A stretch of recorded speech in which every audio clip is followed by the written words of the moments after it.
They didn't just rule nations, they owned them. Gold in vaults, jewels in thrones, empires wired to their whims. From desert kings who shattered economies with a pilgrimage, to emperors who bathed in silver while their cities burned, this is royalty, at its most absurdly rich. But behind every palace was a paradox. How much is too much when the world calls you divine? Welcome to 25 Kings and Queens who are stupidly rich in history, a journey through fortune, delusion, and the price of untouchable power. Before we dive headfirst into the gold-plated madness, make sure you subscribe to the channel, because this rabbit hole only gets deeper. And hey, while you're here, where are you watching from, and what time is it right now? Drop it in the comments. Let's see how many corners of the world this royal chaos reaches. 1. Mansa Musa, I def. There are two kinds of rich in this world. The kind that makes headlines, and the kind that reshapes maps. Mansa Musa I, the emperor of the Mali Empire, did the latter. But calling him rich feels like calling a supernova bright, technically accurate, comically insufficient. He wasn't just a man with money. He was a man who could shift global gold prices just by showing up. And in 1324, he did exactly that. Picture it. A trans-Saharan caravan so stuffed with gold, it warped entire economies in its wake. Cities trembled, markets collapsed, and Cairo, one of the most sophisticated urban centers on the planet at the time, needed years to recover from the inflation his arrival triggered. That's not wealth. That's gravitational force. And here's the part nobody likes to admit. We actually have no idea how rich he really was. Historians recoil from modern attempts to slap a dollar sign on a man like Mansa Musa. The usual clickbait figure $400 billion is a fantasy concoction from GDP approximations and internet alchemy. The truth? His wealth existed in a parallel fiscal universe, one where gold wasn't symbolic, it was the economy.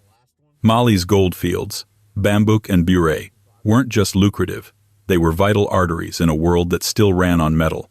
Mansa Musa didn't just sit on those mines. He taxed the ever-living dust out of the trans-Saharan trade. Salt came in, gold went out, and he took a slice of everything. He was the house, the dealer, and the vault. The pilgrimage to Mecca was his flex. But don't confuse it for religious devotion alone, it was political theater at its most extravagant. Tens of thousands of attendants, camels stacked with gold dust, slaves dressed in fine silk, entire neighborhoods worth of food and shelter moving across the desert like a royal Cirque du Soleil. He didn't just arrive in Cairo, he descended into it, like a myth. Al-Umari, the 14th century Arab historian, didn't meet Musa personally, but he was still compelled to write about him. That's how loud the man's presence was. In fact, much of what we know about Mansa Musa comes secondhand, but that's the point. His wealth radiated so powerfully, it generated its own mythology, reshaping how West Africa appeared on the world stage. For once, maps of the continent didn't just show vague interiors labeled, "Here be lions." No, Mansa Musa was drawn on the Catalan Atlas of 1375, seated on a throne, holding a gleaming nugget of gold like he was casually modeling for a concept album called Colonialism, the prequel. But this wealth wasn't passive. Musa built with it. Upon returning from Mecca, he didn't just unpack his bags and dust off his throne. He began a construction spree. Mosques, madrasas, libraries, especially in Timbuktu, which would become a symbol of African intellectual glory long before Europe even figured out what coffee was. And here's where the mystery thickens, because in most medieval societies, the line between personal fortune and state treasury was blurrier than a desert mirage. Did Mansa Musa own the gold? Or was he just the physical embodiment of an empire that pulsed with it? Was he a tycoon or a channel? The answer is yes, and no, and maybe. That ambiguity is part of the magic. Try converting Mali's 14th century economic complexity into modern USD, and you're basically doing financial necromancy. But what we can say with confidence is this: no one else in history has ever tanked an economy by being too generous on vacation. Because yes, he handed out gold like it was chocolate. In Cairo, in Medina, in Mecca, he gifted so much of it that gold's value plummeted for over a decade.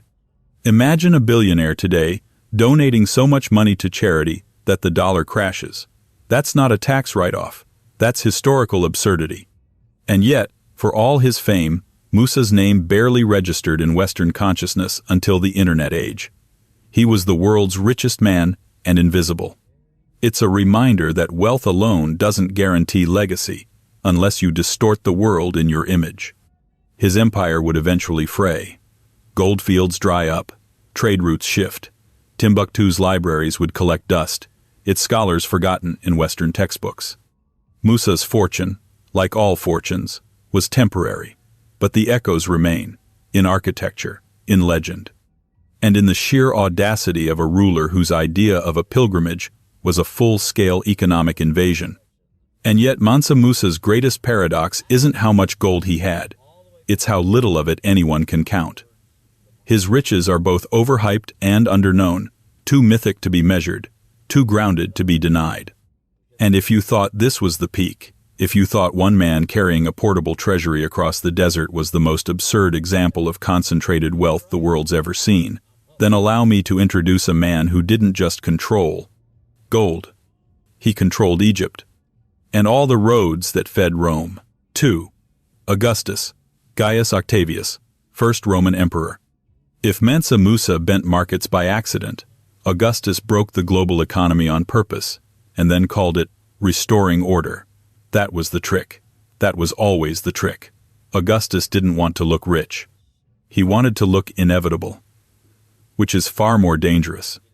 He began life as Octavian, a sickly teenager with a good name and almost no obvious claim to power. Julius Caesar's great-nephew, the kind of relative people ignore at family gatherings. Then Caesar was murdered, Rome imploded, and suddenly, inheritance wasn't about property, it was about armies, loyalty, and revenge. And Octavian learned very quickly that money was not something you counted. It was something you aimed.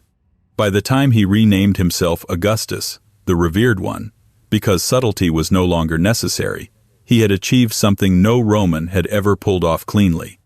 He made himself the richest individual in the Mediterranean world while pretending not to be a king, no crown, no throne. Just a man modestly holding every lever of power and every major revenue stream like it was all terribly inconvenient.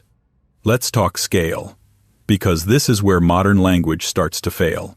Rome, under Augustus, was not just a city-state. It was an empire stretching from Britain's mud to Egypt's grain fields, Spain's mines, Gaul's taxes, Syria's trade corridors. And Augustus didn't merely rule it, he absorbed it.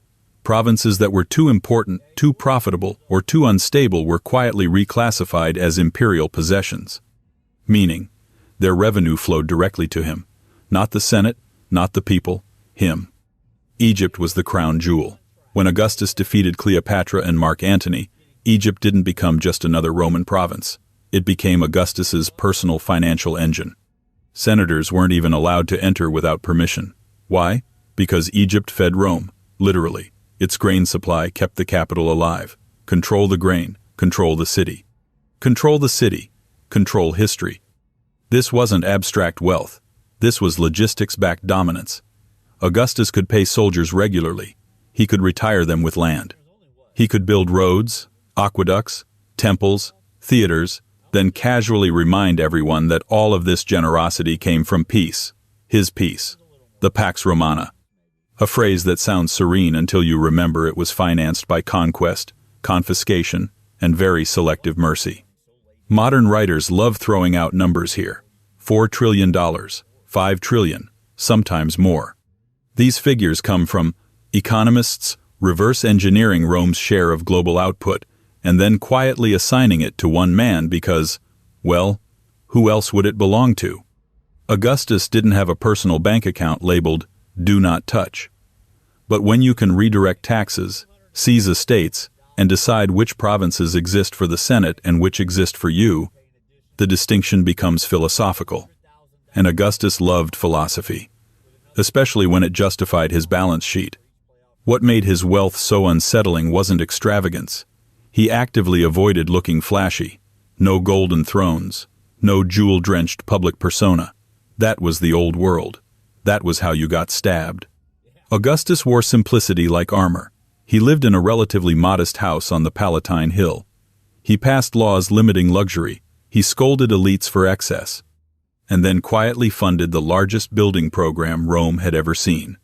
Marble temples, forums, monuments. "I found Rome a city of brick," he famously claimed, "and left it a city of marble." That's not a renovation quote, that's a victory lap. And here's the darker joke. All of this was paid for with wealth that technically wasn't his, except it absolutely was. Because when Augustus said the Republic had been restored, what he really meant was that it had been rebranded. The Senate still met. Elections still happened. Laws still passed.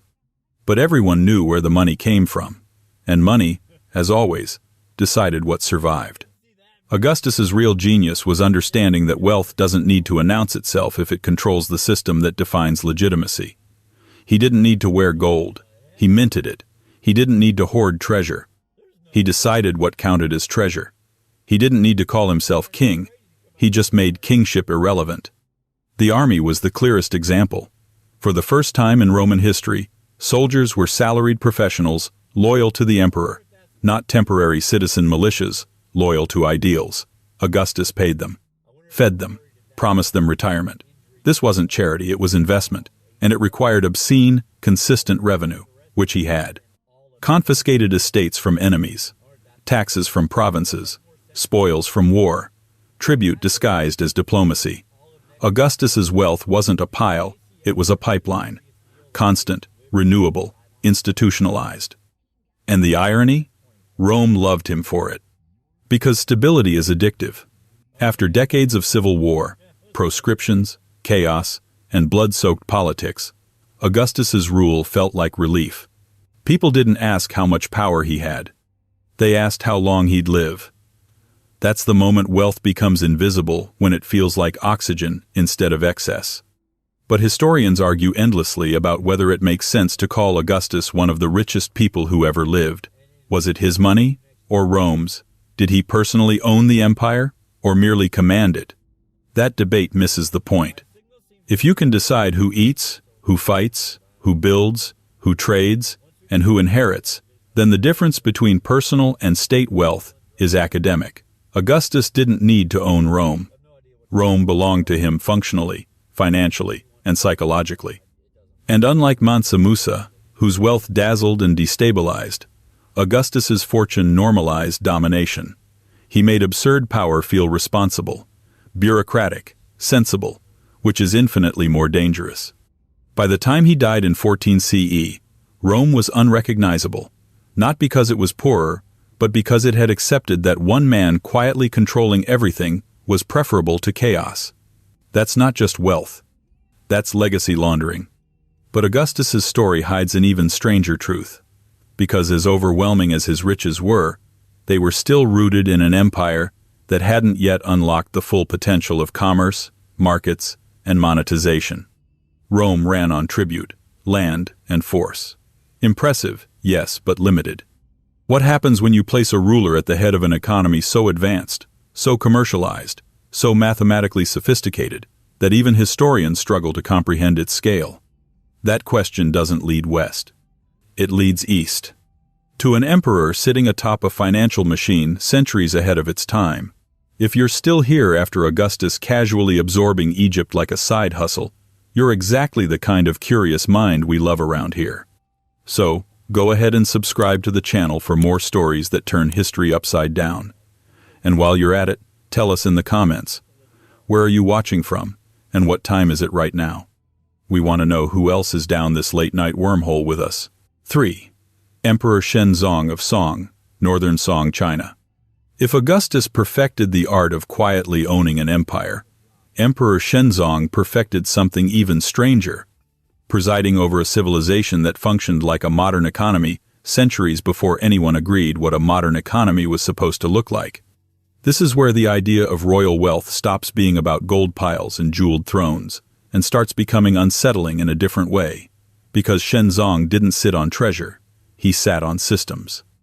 Northern Song China in the 11th century was not just rich, it was aggressively efficient.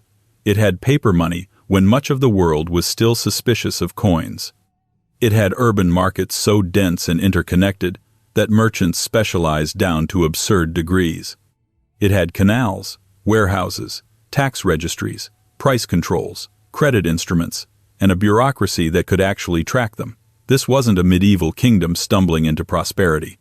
It was a state running an economic experiment the rest of the world wouldn't catch up to for hundreds of years. And Emperor Shenzong inherited the control panel. Here's where modern estimates go off the rails. You'll sometimes see claims that Song China represented something like 25 to 30% of global GDP. Then someone takes that share, converts it into modern dollars, and quietly implies that Shenzong, by virtue of being emperor, was sitting on tens of trillions of dollars. This is the point where historians start rubbing their temples and muttering things about category errors. But also, they don't fully reject it, because while the numbers are speculative, the scale is real. Song China was a commercial juggernaut. Iron production exceeded that of Europe until the Industrial Revolution. Agricultural output was immense. Cities like Kaifeng were massive, humming organisms of trade and labor. Taxes didn't just come from land. They came from commerce, monopolies, transit, and production. The state didn't merely extract wealth. It participated in the economy. Which means Shenzong wasn't wealthy in the theatrical sense. He wasn't commissioning diamond-encrusted thrones to impress visiting diplomats. His stupidly rich status came from something more unnerving. He ruled over a society where wealth multiplied itself, where money circulated faster than most empires could even count it. And that made him restless. Shenzong didn't look at this machine and think, good enough. He looked at it and thought, we can optimize this. Enter the new policies, one of history's most ambitious attempts at state-driven economic reform. Loans to farmers, price stabilization, state granaries, wage labor for public works. Government monopolies expanded and refined. In short, an emperor trying to tune the economy like an instrument. This is not the behavior of a man scraping together taxes to pay for palaces. This is the behavior of someone who assumes abundance as a baseline. Shenzong's problem wasn't lack of wealth. It was how to deploy it without breaking the system that produced it. And sometimes, he broke it anyway. The reforms were controversial. Officials fought each other with essays sharp enough to qualify as weapons. Confucian scholars argued about morality, markets, and whether the state had any business meddling so deeply in economic life. Shenzong backed the reformers. Because when you rule a society this complex, ideological purity becomes a luxury. What matters is flow. Here's the key distinction that makes Shenzong's wealth so alien to modern intuition.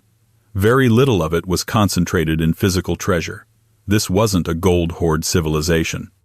It was a paper, credit, and production economy. Wealth existed in contracts, taxes, output, and expectations, which makes it incredibly difficult to translate into modern net worth fantasies and incredibly easy to underestimate. If Mansa Musa dazzled by dumping gold into markets, Shenzong dazzled by not needing to. His court didn't shock foreigners with caravans of treasure. It intimidated them with scale, with stability, with the quiet knowledge that Song China could feed millions, pay armies, and fund massive infrastructure without collapsing into debt spirals or spectacle-driven ruin. And this is where the emperor's personal role becomes fascinating. Did Shenzong personally own the economy? No, not in any private sense. But he controlled the framework that defined wealth itself. He appointed the officials who set tax policy. He approved monopolies. He authorized reforms that shifted resources across society. His signature could redirect enormous flows of labor and money without ever touching a coin. That's a different kind of rich. Less cinematic, more total. It's also why later dynasties and modern analysts struggle to categorize Song wealth, because it doesn't behave like the treasure economies we're used to mythologizing. It behaves like something unsettlingly familiar, a high-output, high-complexity system where the person at the top doesn't look rich, but can reshape lives at scale with abstract decisions. And the irony is brutal. Despite all this sophistication, northern Song China was militarily vulnerable, rich, productive, innovative, and constantly pressured by neighboring states. Wealth didn't guarantee security. Efficiency didn't guarantee dominance. Shenzong's reign sits right at that uncomfortable intersection where prosperity exposes fragility. Still, the numbers linger. Tens of trillions, largest economy on Earth, emperor at the center. Even if you throw out every speculative dollar figure, you're left with something undeniable. No ruler before or since governed a more economically advanced society relative to its time. That doesn't make Shenzong the richest man in history in the pop culture sense. It makes him something stranger, a ruler whose wealth was so systemic that it resists storytelling, no single object, no iconic throne, no singular pilgrimage moment, just a vast, humming organism of production and exchange, quietly answering to one man. And that may be the most unsettling form of wealth of all. Because once you've seen what happens when an emperor commands an advanced economy rather than a pile of gold, the next question becomes unavoidable. What happens when that same level of administrative control is applied to a land empire so vast, so agriculturally productive, that its ruler can extract wealth not just efficiently, but relentlessly? To answer that, you have to leave China and step into a subcontinent where revenue itself was engineered. 4. Akbar the Great, Mughal Empire. If Emperor Shenzong ruled a machine, Akbar ruled a harvest, and not a metaphorical one. A literal, continent-scale extraction of agricultural surplus so vast, so regular, and so meticulously measured that later European administrators would study it like forbidden scripture. Akbar wasn't just rich because he conquered land. He was rich because he figured out how to count it, tax it, and keep it producing without burning the whole system down. That may sound boring. It is not. It is terrifying. Akbar inherited a young empire in the mid-16th century, but by the time he was done, the Mughal state had become one of the most powerful economic entities the early modern world had ever seen. India was already wealthy long before the Mughals arrived. Fertile soil, dense populations, deep craft traditions, and trade routes that plugged directly into the Indian Ocean world. Akbar didn't invent that. What he did was far more dangerous. He optimized it. At the heart of his wealth was land revenue, not gold mines, not silver fleets, fields, villages, monsoons, crops measured, assessed, and taxed with bureaucratic precision. Akbar's administration didn't rely on guesswork or intimidation alone. It relied on data. Surveyors recorded acreage. Officials calculated average yields. Tax rates were standardized. The result was a state that could reliably skim surplus from millions of producers year after year. This is why modern attempts to calculate Akbar's wealth usually drift into world GDP territory. Mughal India, under Akbar and his successors, accounted for a staggering share of global output. Depending on the reconstruction, somewhere around a quarter of the world's economy flowed through the subcontinent. And the emperor's household sat right at the center of that flow, not as a passive recipient, but as the final clearinghouse. But let's be clear. Akbar did not walk around with a ledger labeled, "My Net Worth." His wealth wasn't liquid in the modern sense. It didn't sit in vaults waiting to be admired. It moved. It paid soldiers. It fed cities. It built forts, roads, gardens, mosques, and entire capitals from scratch. Fatehpur Sikri alone was a statement of fiscal confidence so bold it bordered on hubris, a city raised from nothing because the empire could afford to experiment. And experiment he did. Akbar's court was extravagant, yes, but not mindlessly so. Wealth at the Mughal court was performative, symbolic, calibrated. Textiles mattered more than gold. Jewelry mattered, but so did elephants, horses, and finely produced weapons. The real luxury wasn't excess, it was control, the ability to summon resources on demand, to outfit armies numbering in the hundreds of thousands, to sustain them across vast distances, to replace losses without destabilizing the economy underneath. That's what made Akbar unusual. Many rulers got rich through conquest and plunder, then slowly bled their realms dry. Akbar built a system that outlived conquest. His wealth didn't peak in a single glorious moment. It stabilized. And stabilization is the ultimate flex. European visitors to Mughal India were stunned, not just by the splendor of the court, but by the sheer density of wealth outside it. Cities, markets, crafts, agricultural abundance. This wasn't a hollow empire with a rich king and poor subjects. It was an ecosystem where extraction was heavy but predictable enough to allow prosperity to continue. That predictability is what made the emperor obscenely rich without triggering constant collapse. Modern historians argue endlessly about how much of this wealth should be attributed to Akbar personally. Was it his fortune or the empire's? The question misses the structure of early modern sovereignty. Akbar didn't own India like a private company. He embodied it. His authority defined property, taxation, and legitimacy. When wealth flowed upward, it flowed toward him by definition. And yet this wasn't blind greed. Akbar was famously pragmatic, even experimental, in governance. He abolished certain discriminatory taxes. He incorporated non-Muslim elites into administration. He adjusted policies when they didn't work. These weren't moral gestures alone. They were economic ones. Stability meant revenue. Inclusion meant compliance. Compliance meant money. Which brings us to the paradox of Akbar's riches. He was one of the wealthiest individuals in history, yet his personal lifestyle by later Mughal standards was restrained. No peacock throne yet. No jewel-soaked mythology. That would come later. Akbar's wealth was quieter, heavier, structural, less spectacle, more gravity. And gravity has consequences. Because once you build a system capable of extracting wealth at that scale, it doesn't stop when a single ruler dies. It demands continuity, expansion, perfection. Akbar's successors inherited not just treasure, but expectations. Armies had to be paid, courts had to be maintained, prestige had to escalate. Akbar created the engine, others would race it. This is why historians often see his reign as the economic foundation of the Mughal Golden Age. Shah Jahan's architectural excesses, Aurangzeb's massive armies, all of it rested on a fiscal structure Akbar had refined. Without his reforms, the later, more flamboyant displays of Mughal wealth would have collapsed under their own weight. So how rich was Akbar, really? The honest answer is frustrating. Too rich to count cleanly, too embedded in a system to isolate.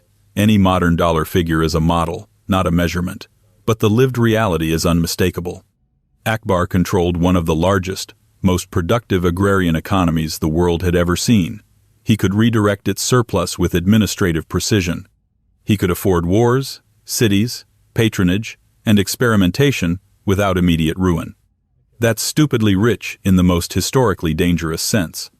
Because it normalizes abundance, it makes scale feel manageable. It convinces rulers that the system will always provide right up until it doesn't. And the Mughal story proves that point mercilessly, because once the engine was built, the temptation to turn wealth into spectacle became irresistible. The quiet confidence of Akbar's era would give way to something louder, shinier, heavier with symbolism. Gold would return to center stage, not as tax revenue, not as abstraction, but as furniture. And when that happens, wealth stops being structural and starts becoming theatrical. Which is how you end up with a throne so absurdly extravagant that conquering armies would cross continents just to steal it. 5. Qianlong Emperor, Qing, China. Some emperors ruled their wealth. Others curated it.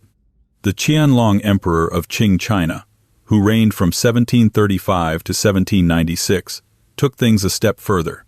He curated an entire empire and then wrote poetry about it. He wasn't merely stupidly rich. He was devastatingly wealthy in a way that felt almost sarcastic. At his height, he governed what was arguably the largest unified agrarian economy in history, with tax systems fine-tuned across 11 million square kilometers, a stable bureaucracy with tens of thousands of salaried officials, and enough silver pouring into his coffers to make European economists sweat retroactively. To understand Qianlong's wealth, you have to throw away the pirate treasure version of rich. This wasn't about loot, or gold rooms, or singular acts of extravagance, though he had those too.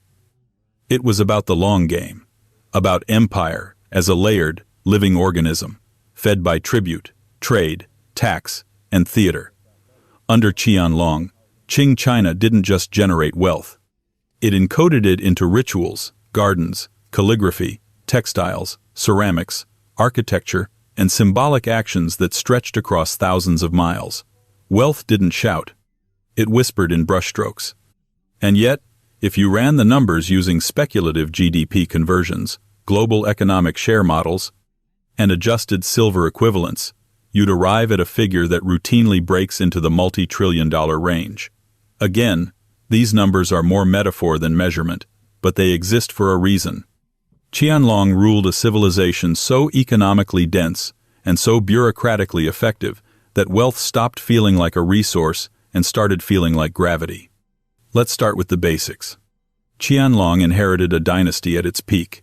His grandfather, Kangxi, had consolidated territory, stabilized the frontier, and overseen the incorporation of regions like Tibet and Xinjiang. His father, Yongzheng, had ruthlessly reformed the tax system and cleaned up the bureaucracy. By the time Qianlong took the throne, the imperial machine was oiled, loaded, and humming. All he had to do was press down on the accelerator. And he did, with exquisite confidence. The economy under Qianlong was vast and diversified. Agricultural output was robust. China's population likely surpassed 300 million during his reign, supported by improved irrigation, double cropping, and rice paddy management. Artisanal industries boomed. State granaries operated with efficiency that modern logistics firms might envy. And silver? It flowed like a current fueled by the empire's trade surpluses, especially in tea, porcelain, and silk. European merchants, desperate to break into China's economy, found themselves exporting silver in bulk just to stay in the game.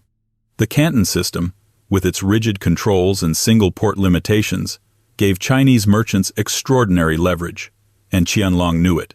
He wasn't confused about Europe's intentions. When the British sent Lord Macartney to propose freer trade in 1793, Qianlong replied with a letter so perfectly condescending it belongs in a museum of diplomatic shade.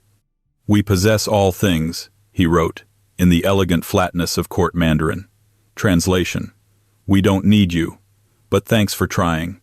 Qianlong's wealth wasn't just national, it was personal. The imperial household controlled land, monopolies, tribute goods, and vast treasuries. And the emperor himself was an active collector. Not in the accumulating valuable sense, in the obsessive, taxonomical, empire as artwork sense. He acquired paintings, jade carvings, ancient bronzes, lacquerware, scrolls, and rare books with a focus and fervor usually reserved for museum directors and Renaissance popes. And he didn't just keep them. He inscribed them, left poetic commentary on them, wrote essays and catalogues. He wanted not only to possess beauty, but to annotate it into history. In the Forbidden City, already one of the most elaborate architectural complexes on the planet, Qianlong added entire halls and chambers to house his collections. He had hidden libraries, secret garden retreats, and palatial wings dedicated entirely to particular aesthetic pursuits. His appreciation of culture was not passive, it was imperial strategy. A civilization expresses power through what it preserves, and Qianlong wanted to preserve everything. The sum of these actions is staggering. A ruler whose wealth was so extreme that it became civilizational stewardship. Other monarchs wore gold. Qianlong dictated its aesthetic function. Others built palaces.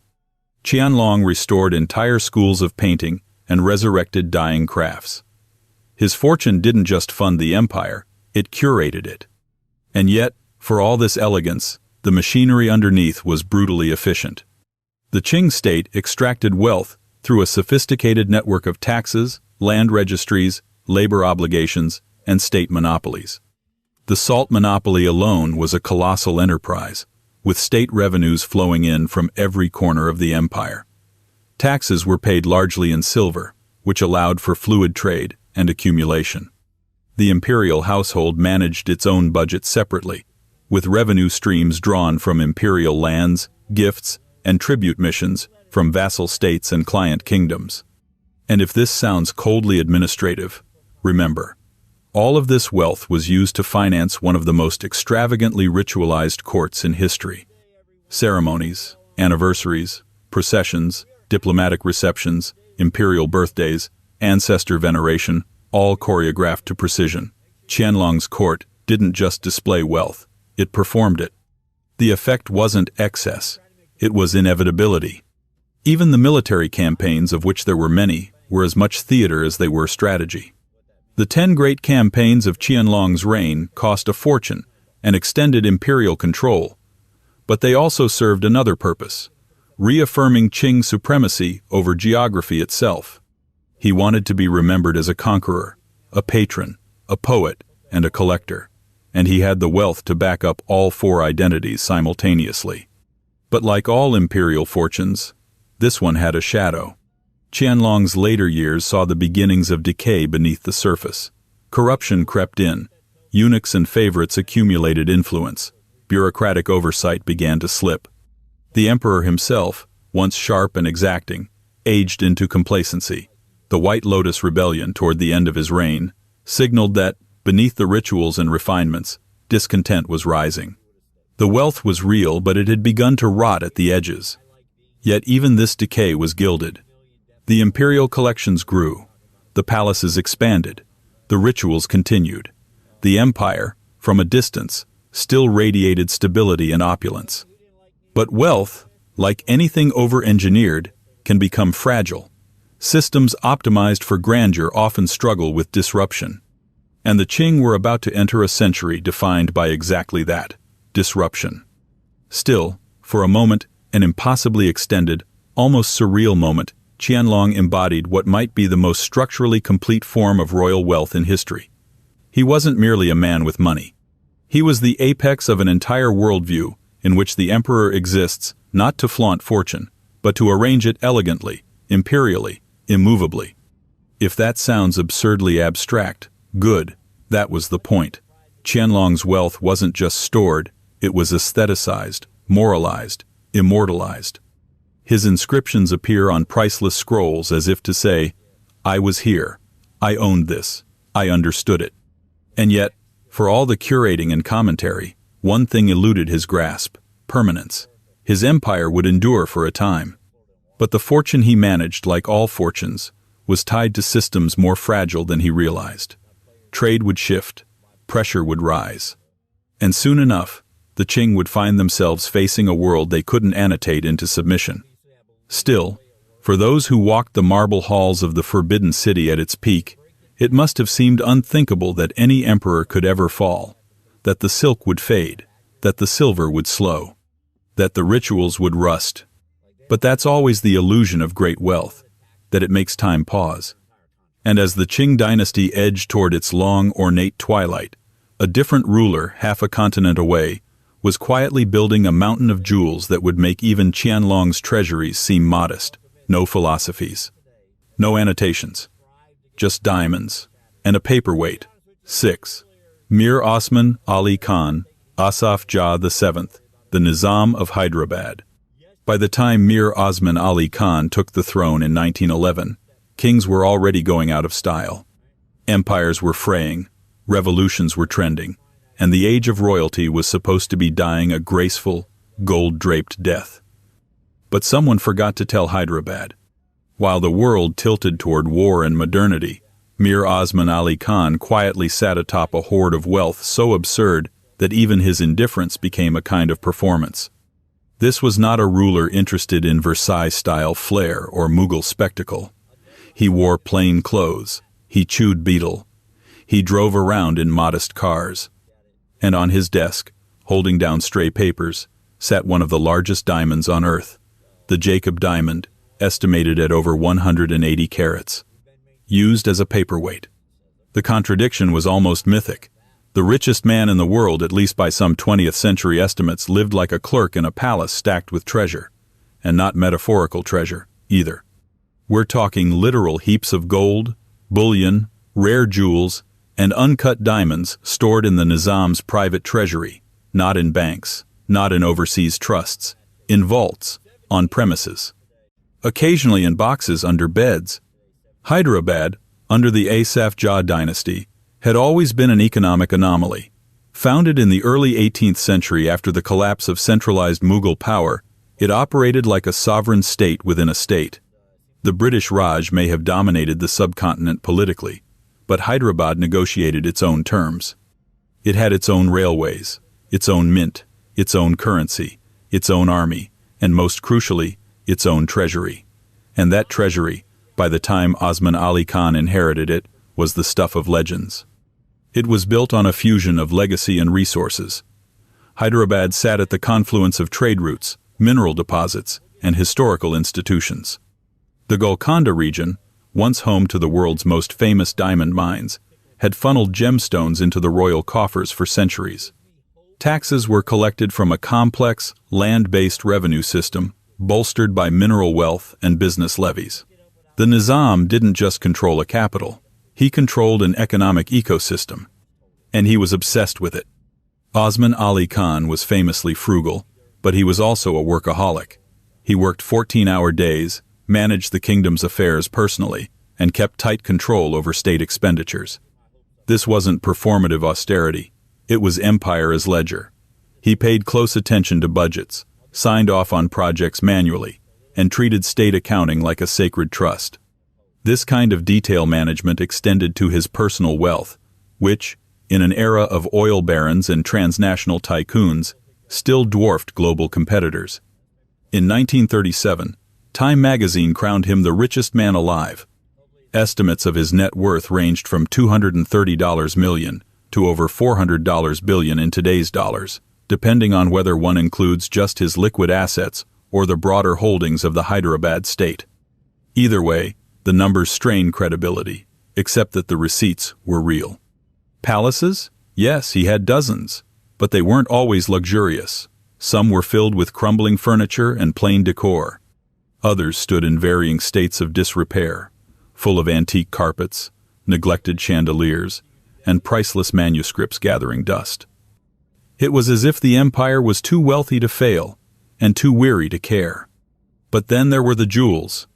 The Nizam's personal collection included the Jacob diamond, as well as hundreds of other stones of immense value. The Golconda legacy wasn't just history, it was an ongoing inheritance. And yet, Osman Ali Khan didn't flaunt them. He reportedly kept some in shoeboxes. Others were hidden in vaults beneath the city. Stories circulated of silver bricks used as doorstops, of solid gold candelabras collecting rust, of treasures forgotten not because they were unimportant, but because there were just too many to manage. This wasn't just wealth, it was surplus absurdity. And here's the irony. For all his understated lifestyle, the Nizam was a master of public spending. He funded schools, colleges, universities, hospitals, roads, and public welfare projects across Hyderabad. He donated generously to causes beyond his dominion, including institutions in British India and even abroad. He gave millions to educational and religious institutions, sometimes without fanfare, often without political calculation. In other words, while monarchs elsewhere were hemorrhaging power and prestige, Osman Ali Khan was quietly running one of the wealthiest and most stable princely states in Asia. His wealth didn't prop up an empire of illusion. It supported a functioning bureaucracy. But even absurd wealth has limits. In 1947, British India was partitioned into the new nations of India and Pakistan. Hyderabad, under the Nizam's rule, attempted to remain independent. For a brief, strange moment, this inland princely state tried to assert itself as a sovereign entity in the middle of a subcontinent tearing itself apart. It didn't end well. The Indian government, wary of fragmentation, launched a military operation in 1948 to integrate Hyderabad by force. It lasted 5 days. The Nizam's private army was no match for modern troops. The state was absorbed. The Nizam was left a titular figure, but not exactly penniless. He retained many of his personal holdings, and the legend of his fortune grew even in decline. The famous Nizam's jewelry collection, valued at billions in modern currency, would eventually become the subject of legal and political battles, with the Indian government acquiring much of it decades later, often at a fraction of its worth. The Jacob diamond itself vanished for years before resurfacing in the 1990s in a reserve bank vault. Today, the story of Mir Osman Ali Khan reads like financial surrealism. A man who had everything, wanted little, spent wisely, and yet left behind a fortune so tangled in legend and documentation that it still sparks court cases. But there's something oddly profound in the contradiction of it all. Here was a man who owned more than perhaps any ruler in the modern era, not just in material terms, but in land, autonomy, history, and memory, and he chose restraint. His image, unlike his predecessors, isn't carved into jewel-studded thrones or commemorated in immortal architecture. It lives in ledger books, in court records, in dusty vaults, in understated photographs, where he looks more like a provincial accountant than a sovereign colossus. And perhaps that's the final irony. The richest ruler of the 20th century didn't need to perform his wealth. He could afford to understate it. But if you're still not impressed, if the thought of shoebox diamonds and silver-stacked storehouses hasn't quite struck the right nerve, just wait. Because the next ruler didn't keep his wealth in boxes. He turned it into furniture. He turned it into a throne. And then, without blinking, he covered that throne in so many gems it became a geopolitical object, a war trophy, a myth. Because after all the quiet accounting of Hyderabad, it's time to meet the man who made being rich into something loud again. 7. Shah Jahan, Mughal Empire. Some rulers collect wealth, others inherit it. But Shah Jahan, he displayed it. Spectacle was not an accident of his reign, it was the engine. If Akbar had built the Mughal Empire's fiscal machine, and Aurangzeb would later stretch it to its breaking point, Shah Jahan took that same machine and used it to sculpt, set, and polish a world of impossible beauty. He did not just live among wealth. He made it architectural. At the center of that aesthetic empire stood one object so outrageously opulent that it crossed the boundary between royalty and divinity, the peacock throne. No throne in history, not Solomon's, not Louis XIV's, not even modern fantasies of thrones, forged from swords or carved from obsidian, has matched the sheer political absurdity of Shah Jahan's jewel-encrusted seat. Built around 1635, it was less a piece of furniture and more a geopolitical statement, rendered in gold, diamonds, rubies, emeralds, sapphires, and pearls, all arranged in a riot of cosmic symbolism and imperial theater. The throne cost, according to contemporary records, twice as much as the Taj Mahal, another of Shah Jahan's minor legacy projects. Take that in for a moment. Twice as much as one of the world's most famous monuments. That's not a chair. That's a statement of fiscal confidence so intense it almost detaches from economics and lands somewhere in the realm of metaphysical sarcasm. But Shah Jahan didn't just build a throne. He built a court around it, an entire sensory experience. The Diwan-e-Khas, the hall of private audience in Delhi's Red Fort, was designed to be a stage. Marble inlay, gold tracery, walls that whispered divinity. The emperor sat high above, veiled by a gold canopy, while courtiers shimmered in fine muslin and silk. Every surface glinted. Every detail reinforced a single idea, that the emperor was not merely rich, he was ordained to rule. Wealth, in Shah Jahan's world, wasn't just useful, it was sacred. His name translates as King of the World, and he did everything in his power to make sure that wasn't a metaphor. The Mughal treasury during his reign was swollen with the accumulated revenue and tribute systems refined under Akbar and Jahangir. India at the time was home to one of the world's most fertile and populous regions, producing cotton, spices, indigo, opium, silk, and metals. The Mughal administration extracted tax revenues from this abundance with brutal efficiency, especially through its land revenue system, the Zabt, which measured plots, yields, and assessed dues with a level of bureaucratic obsession most early modern states couldn't even dream of. So yes, the state was wealthy, but so was the emperor, because in Mughal India, that distinction was more philosophical than practical. Shah Jahan's household, his harem, his heirs, his artisans, his private army, was a state within a state, commanding resources on a scale that made European monarchs look like cash-strapped landlords in comparison. Estimates vary wildly, but modern historians routinely argue that the Mughal Empire, under Shah Jahan, controlled somewhere between 20 to 25% of global GDP.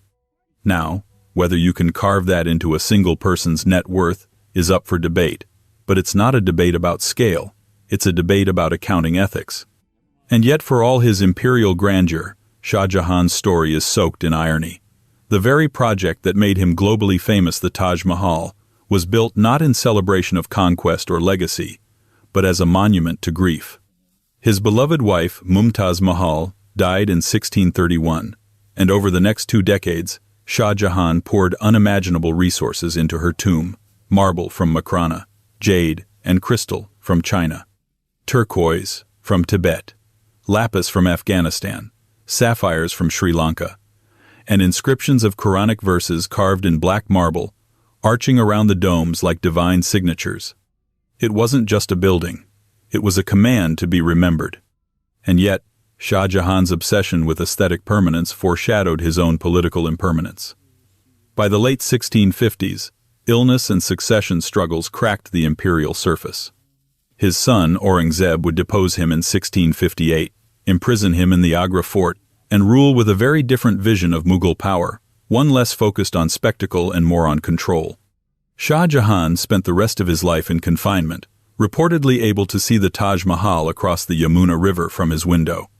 Whether that detail is historical fact or poetic flourish is still debated. But it hardly matters. The image has become too iconic to erase. The king who built the most beautiful tomb in the world, reduced to staring at it from a distance. But let's not get too sentimental. Shah Jahan's wealth wasn't a tragedy. It was a demonstration. His reign is not remembered because he collected more coins than his neighbors. It is remembered because he turned money into myth, because he understood that the most terrifying kind of wealth is the kind you can walk through, sit beneath, whisper in.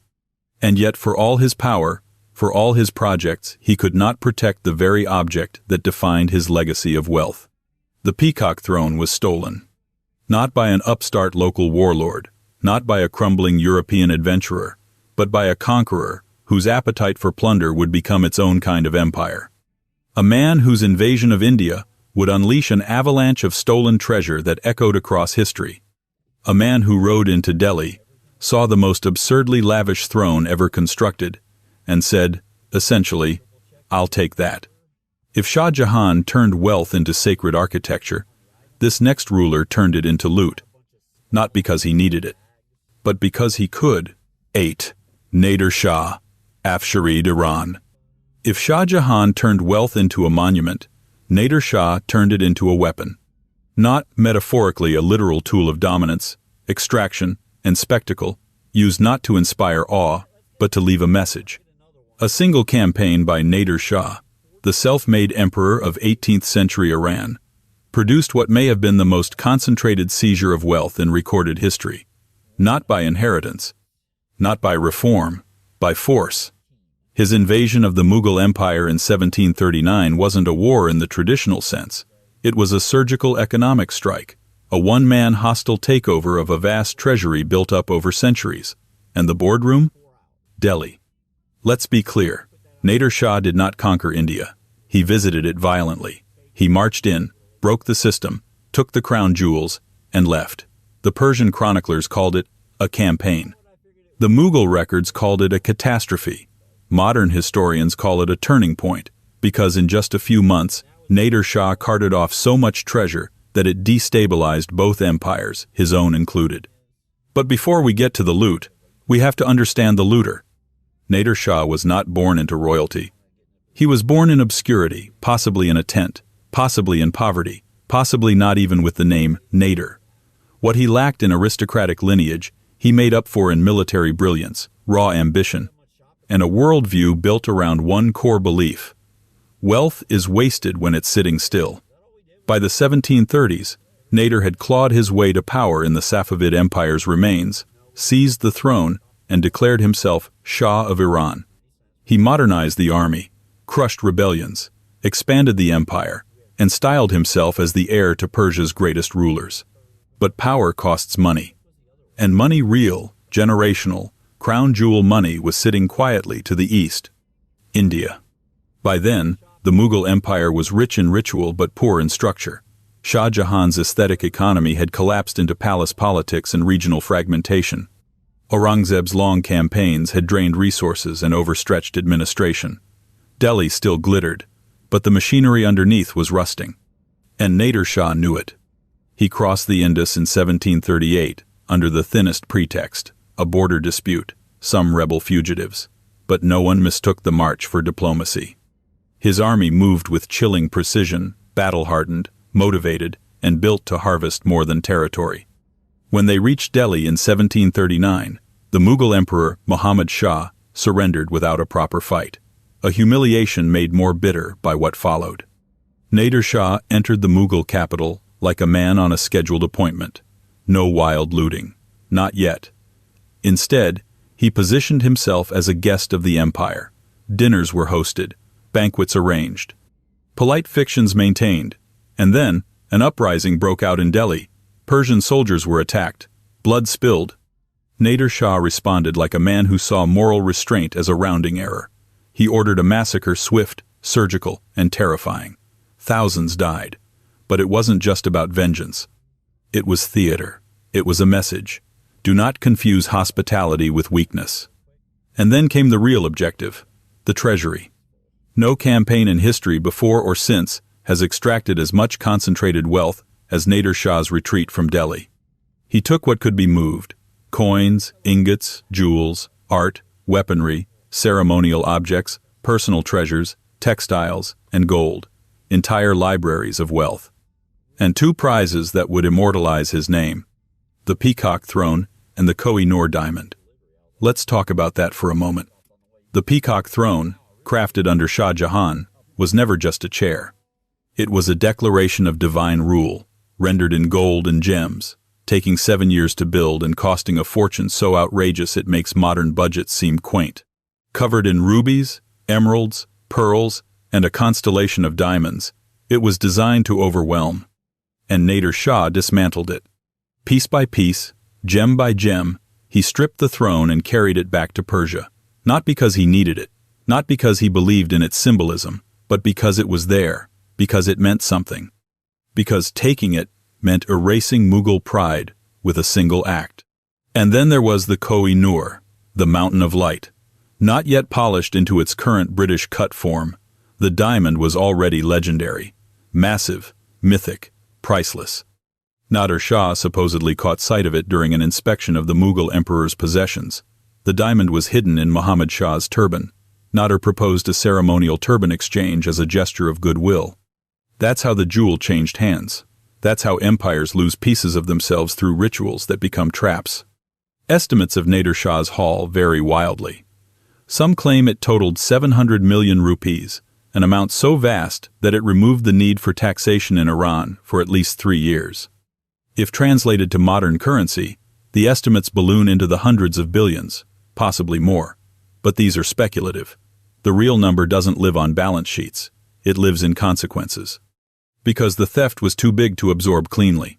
For a while, Iran glittered. Coins were minted in new gold. The army was paid. The court feasted. Nader Shah's reputation soared. Military genius, divine avenger, master of wealth. But beneath the surface, the cracks widened. His paranoia grew. He alienated allies. He became erratic, violent, insecure. All that gold did what massive fortunes always do when hoarded by one man. It accelerated collapse. Nader Shah was assassinated in 1747 by his own officers. His empire fragmented within months. The loot disappeared into regional warlords' coffers, into local treasuries, into legend. The Peacock Throne was lost, either destroyed, dismantled, or stolen again. The Koh-i-Noor would continue its journey, passing through Sikh, British, and museum hands, becoming a symbol of conquest layered upon conquest. And yet, no matter how many times these objects changed owners, their story always pointed back to the same moment: 1739, Delhi, Nader Shah. A man who built no Taj Mahal, commissioned no architectural wonders, had no desire to be remembered as a philosopher king. He didn't beautify, he confiscated. His reign was brief, brutal, and utterly transactional. And that's what makes his wealth so disturbing. He didn't build an economy, he vacuumed one. He didn't display permanence. He exposed how fragile even the richest empires can be. The Mughal Empire never fully recovered. The treasure he took represented more than material loss, it was symbolic decapitation. The emperor was left alive, but the crown had been stolen, literally. And if you think this is the extreme edge of conquest for profit, consider this. Nader Shah's seizure of the Mughal treasury didn't just redistribute wealth, it rewrote geopolitical memory. For the next century, stories of India's lost gold would animate colonial fantasies, loot hunter legends, and imperial ambitions. The treasure was gone. The myth had just begun. But what if just once the myth had come first? What if a king's riches weren't taken, looted, or spent, but simply offered, all at once, to save his own life? What if a mountain of gold was stacked not in a palace, but in a room? A room filled wall to wall, ceiling to floor, with the Incan sun god's ransom? 9. Atahualpa, Inca Empire. If Nader Shah seized his wealth by sword and shock, Atahualpa's riches were extracted by surrender, an act so historically lopsided, so symbolically loaded, that it has haunted the edges of world history ever since. Because this wasn't just the downfall of a king, it was the conversion of an entire civilization's wealth into a single, suffocating room of gold. When the Spanish arrived in the Andes in the early 16th century, they didn't just meet a kingdom, they encountered an empire vast, vertical, organized, and thriving. The Inca Empire, or Tawantinsuyu, was the largest political structure in the Americas before Columbus, stretching across the spine of South America from modern-day Colombia to Chile. It was a logistical marvel. Road systems that rivaled Rome, storehouses of surplus food, a labor tax that functioned like social insurance, and an elite class that ruled by ritual, kinship, and terrifying displays of order. Atahualpa was the last sovereign emperor of this system, crowned in the aftermath of a brutal civil war against his half-brother Huáscar. His victory had been total. He controlled the capital. He held the loyalty of the army.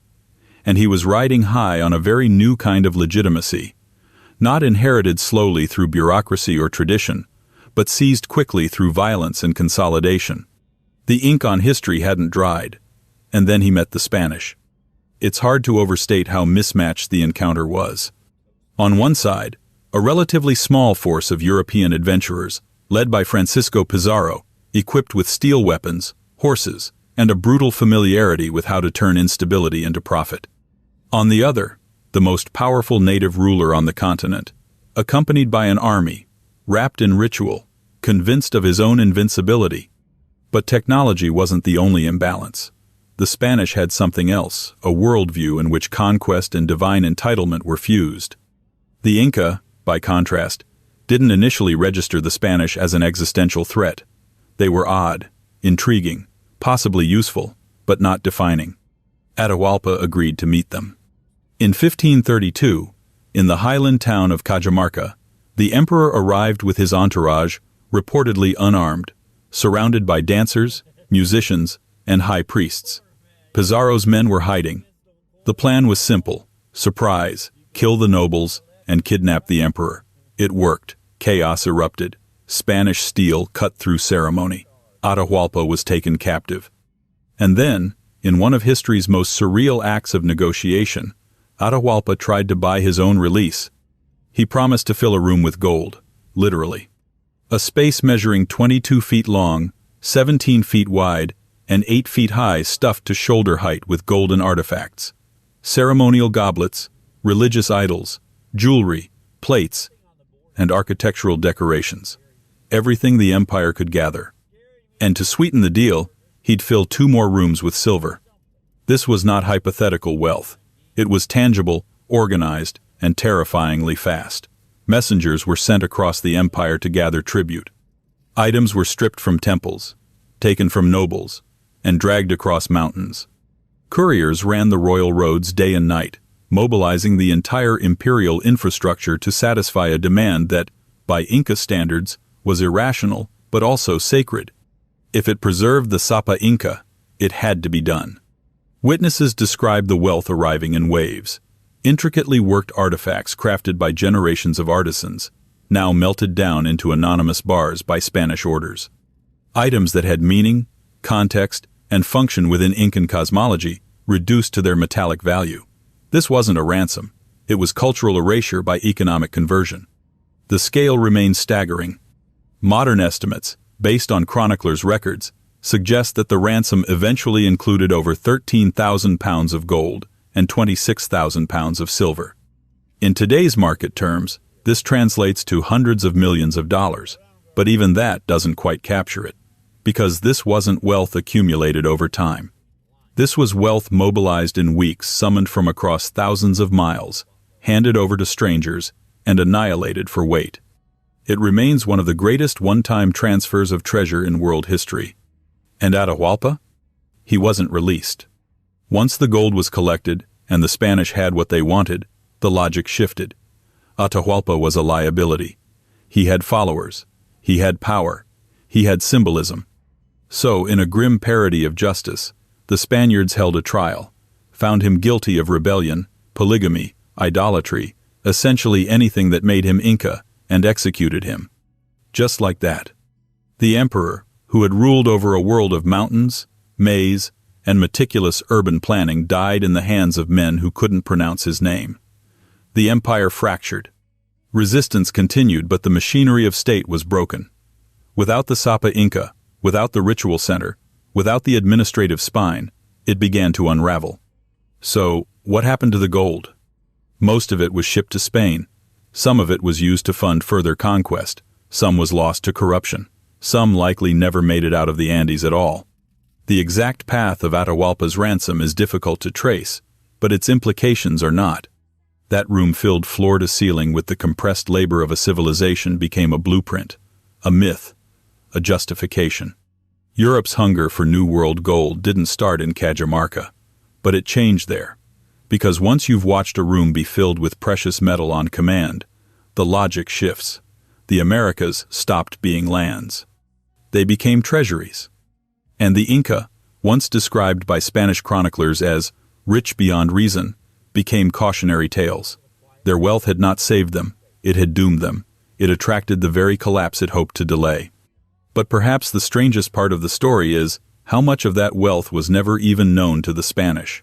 Because the Inca didn't operate on coinage. Their economy was built on labor, redistribution, reciprocity, and infrastructure. Gold and silver were sacred, not currency. They adorned temples. They represented the sun, the moon, the divine order. What was handed over to the Spanish was only what could be converted. The rest? Hidden, buried, lost. Whispered about in legends of secret tunnels and cursed mountains. Even today, treasure hunters still chase rumors of hidden Incan gold, convinced that somewhere in the Andes lies the rest of the ransom the part never delivered. And maybe they're right. Maybe a civilization that built stone cities in the clouds and survived for centuries on vertical agriculture had enough sense to hide its gods from pirates. But whether or not the treasure exists, the myth does. The myth of a room so full of gold it betrayed its owner. The myth of an emperor who believed that wealth could delay history. The myth of a ransom that taught the world a new rule. When the price is everything, even that is not enough. Still, if Atahualpa's downfall was measured in pounds of metal, the next ruler's legacy would be weighed in carats and contradiction. Because the Russian Empire didn't need rooms of gold. It had palaces full of chandeliers. It had cathedrals filled with Fabergé eggs. And it had a Tsar whose household wealth was tangled in diamonds, dowries, and disappearing dynasties. 10. Tsar Nicholas II, Russian Empire. If Atahualpa's ransom was melted down into bars and shipped off into oblivion, Tsar Nicholas II's wealth was never even allowed to leave the palace. It was frozen, sometimes literally in the form of snow-covered estates, diamond-studded scepters, and imperial art collections so vast they required entire wings of museums just to store the excess. But Nicholas II wasn't just another monarch with a penchant for gilded decor. He was the last Romanov, presiding over the most symbolically overfunded aristocracy in modern memory, and at the same time, the most financially misunderstood. Because here's the catch. He may have been stupidly rich, but the question of what he actually owned is one of the slipperiest puzzles in royal finance. Was he the world's richest man, or just the world's most ornamented prisoner of ceremony? To the outside world, the opulence was impossible to ignore. By the early 20th century, the Russian Empire covered 1/6 of the Earth's landmass. It spanned 11 time zones, absorbed a bewildering array of ethnicities, languages, and economies, and functioned under an autocracy that was more theological than political. The Tsar wasn't just a king. He was the autocrat of all the Russias, divinely ordained, with the Orthodox Church treating his word as both secular law and sacred command. And when Nicholas II ascended the throne in 1894, the Romanov dynasty had been accumulating symbols of power for 300 years. Symbols like the imperial crown of Russia, made in 1762 for Catherine the Great, with nearly 5,000 diamonds and a single 398-carat spinel perched like a celestial dot at the top. Or the Orlov diamond, once part of the imperial scepter, reportedly stolen from a temple in India and now embedded in the Russian imperial psyche, like a bad omen. Or the Fabergé eggs, those fantastical, intricately crafted objects given as annual Easter gifts between the royal family members, each one an object lesson in excess disguised as tradition. And of course, the palaces: Winter Palace, Peterhof, Tsarskoye Selo, Livadia. Architectural contradictions built for a kingdom that couldn't make up its mind, whether it was European or Asiatic, medieval or modern, devout or decadent. Within their walls were tapestries from Flanders, chandeliers from France, parquet floors polished to reflections, and salons painted in the hues of entire national economies. But here's where it gets weird. Despite all this visible wealth, despite the marble and malachite, the diamonds and dowries, Nicholas II's personal fortune remains a riddle. Because unlike many of the rulers we've discussed so far, Nicholas was not ruling over a treasure he had built. He was born into a kingdom where the lines between private wealth and state property were almost non-existent. The Romanovs had palaces, but they were state residences. They had art, but it belonged to the imperial collections. They had land, but it was crown land, not a personal portfolio. So when modern historians or media try to list Nicholas II among the richest people of all time, sometimes estimating his fortune at over $300 billion in today's dollars, they're doing a complicated dance with accounting. Fiction. Yes, he had access to staggering material wealth. But no, he couldn't sell most of it. He couldn't move it offshore. He couldn't treat it like a bank account. What he did control, however, was a smaller set of highly valuable personal and dynastic assets: cash reserves, jewels, securities, real estate, and the revenues from the Duchy of Lancaster-style holdings managed specifically for the imperial family. It was enough to make him unimaginably wealthy by early 20th century standards, but it came with a leash. Because in practice, the Tsar existed inside a ceremonial cage. From the outside, the Romanovs appeared invincible, shimmering in court uniforms, gliding through Street Petersburg in state carriages, attending ballet premieres and imperial balls like clockwork. But beneath the glitter was rot, economic inequality, political repression, ethnic strife, a rural population still bound by the psychological aftershocks of serfdom, industrial laborers seething under brutal conditions, and a nobility too insulated to care. Nicholas, ever reserved, ever distant, did not respond with reform. He responded with rituals. When problems emerged, he summoned court ceremonies. When protests rose, he doubled down on tradition. He was not a visionary, he was a caretaker of ghosts. But those ghosts were heavy with treasure. At his coronation in 1896, the Kudinka tragedy left over 1,000 dead in a stampede for free food and gifts. The Tsar still went to the coronation ball that night, not out of malice, out of obligation.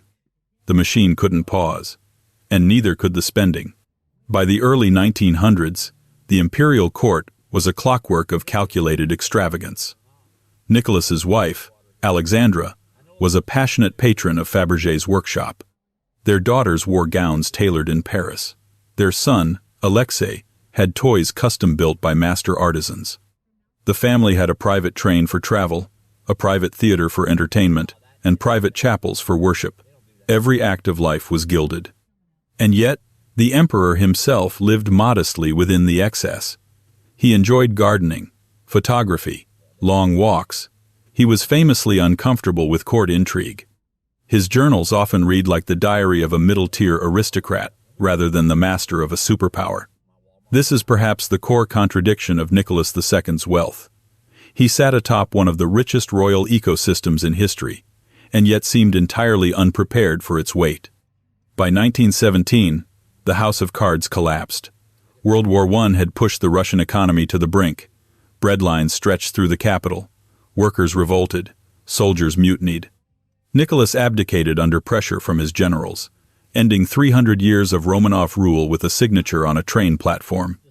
The family's final days were spent under guard, first in the Alexander Palace, then in Siberia, finally in Yekaterinburg.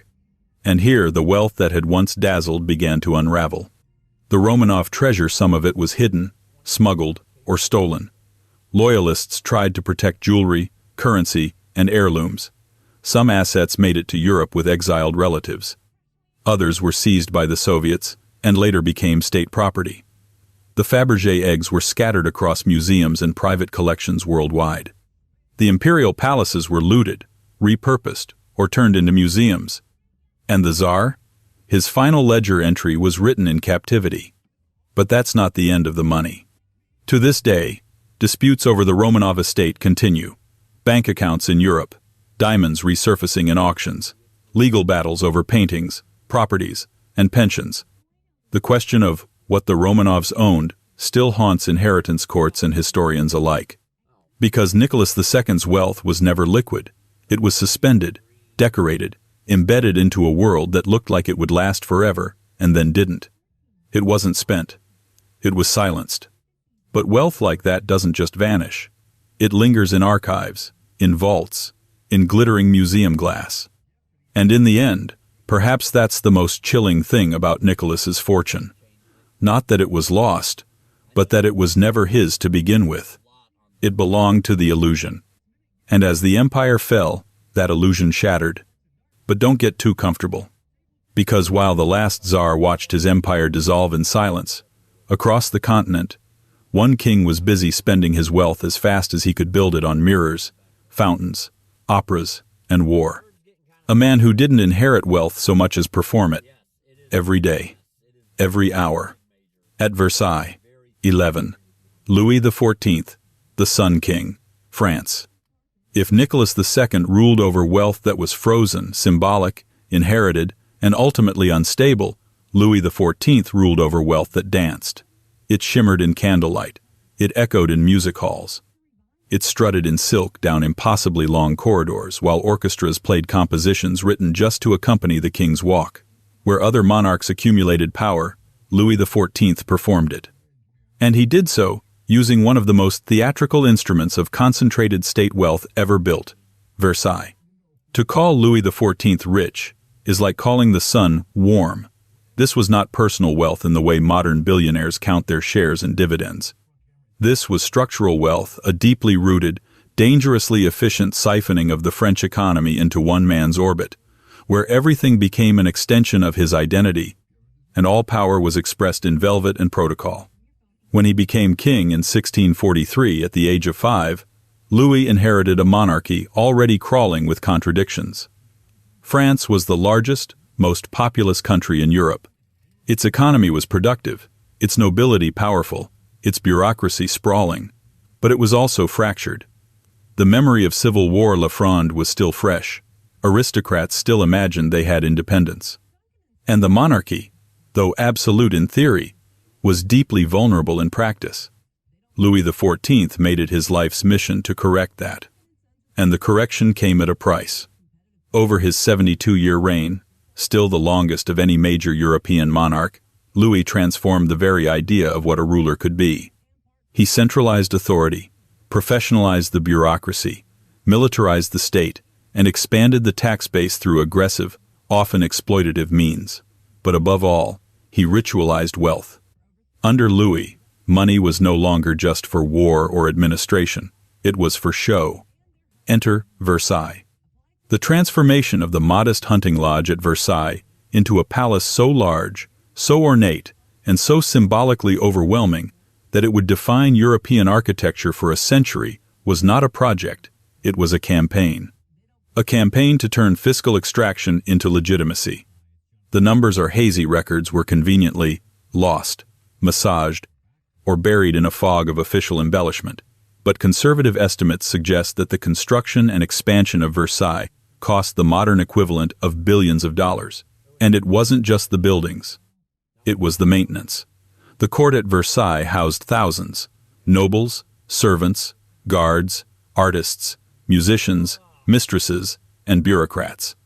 Feeding them, clothing them, heating the palace in winter, illuminating it with candlelight at night, it was all part of the performance. And make no mistake, it was a performance. Every aspect of Louis's daily life was choreographed.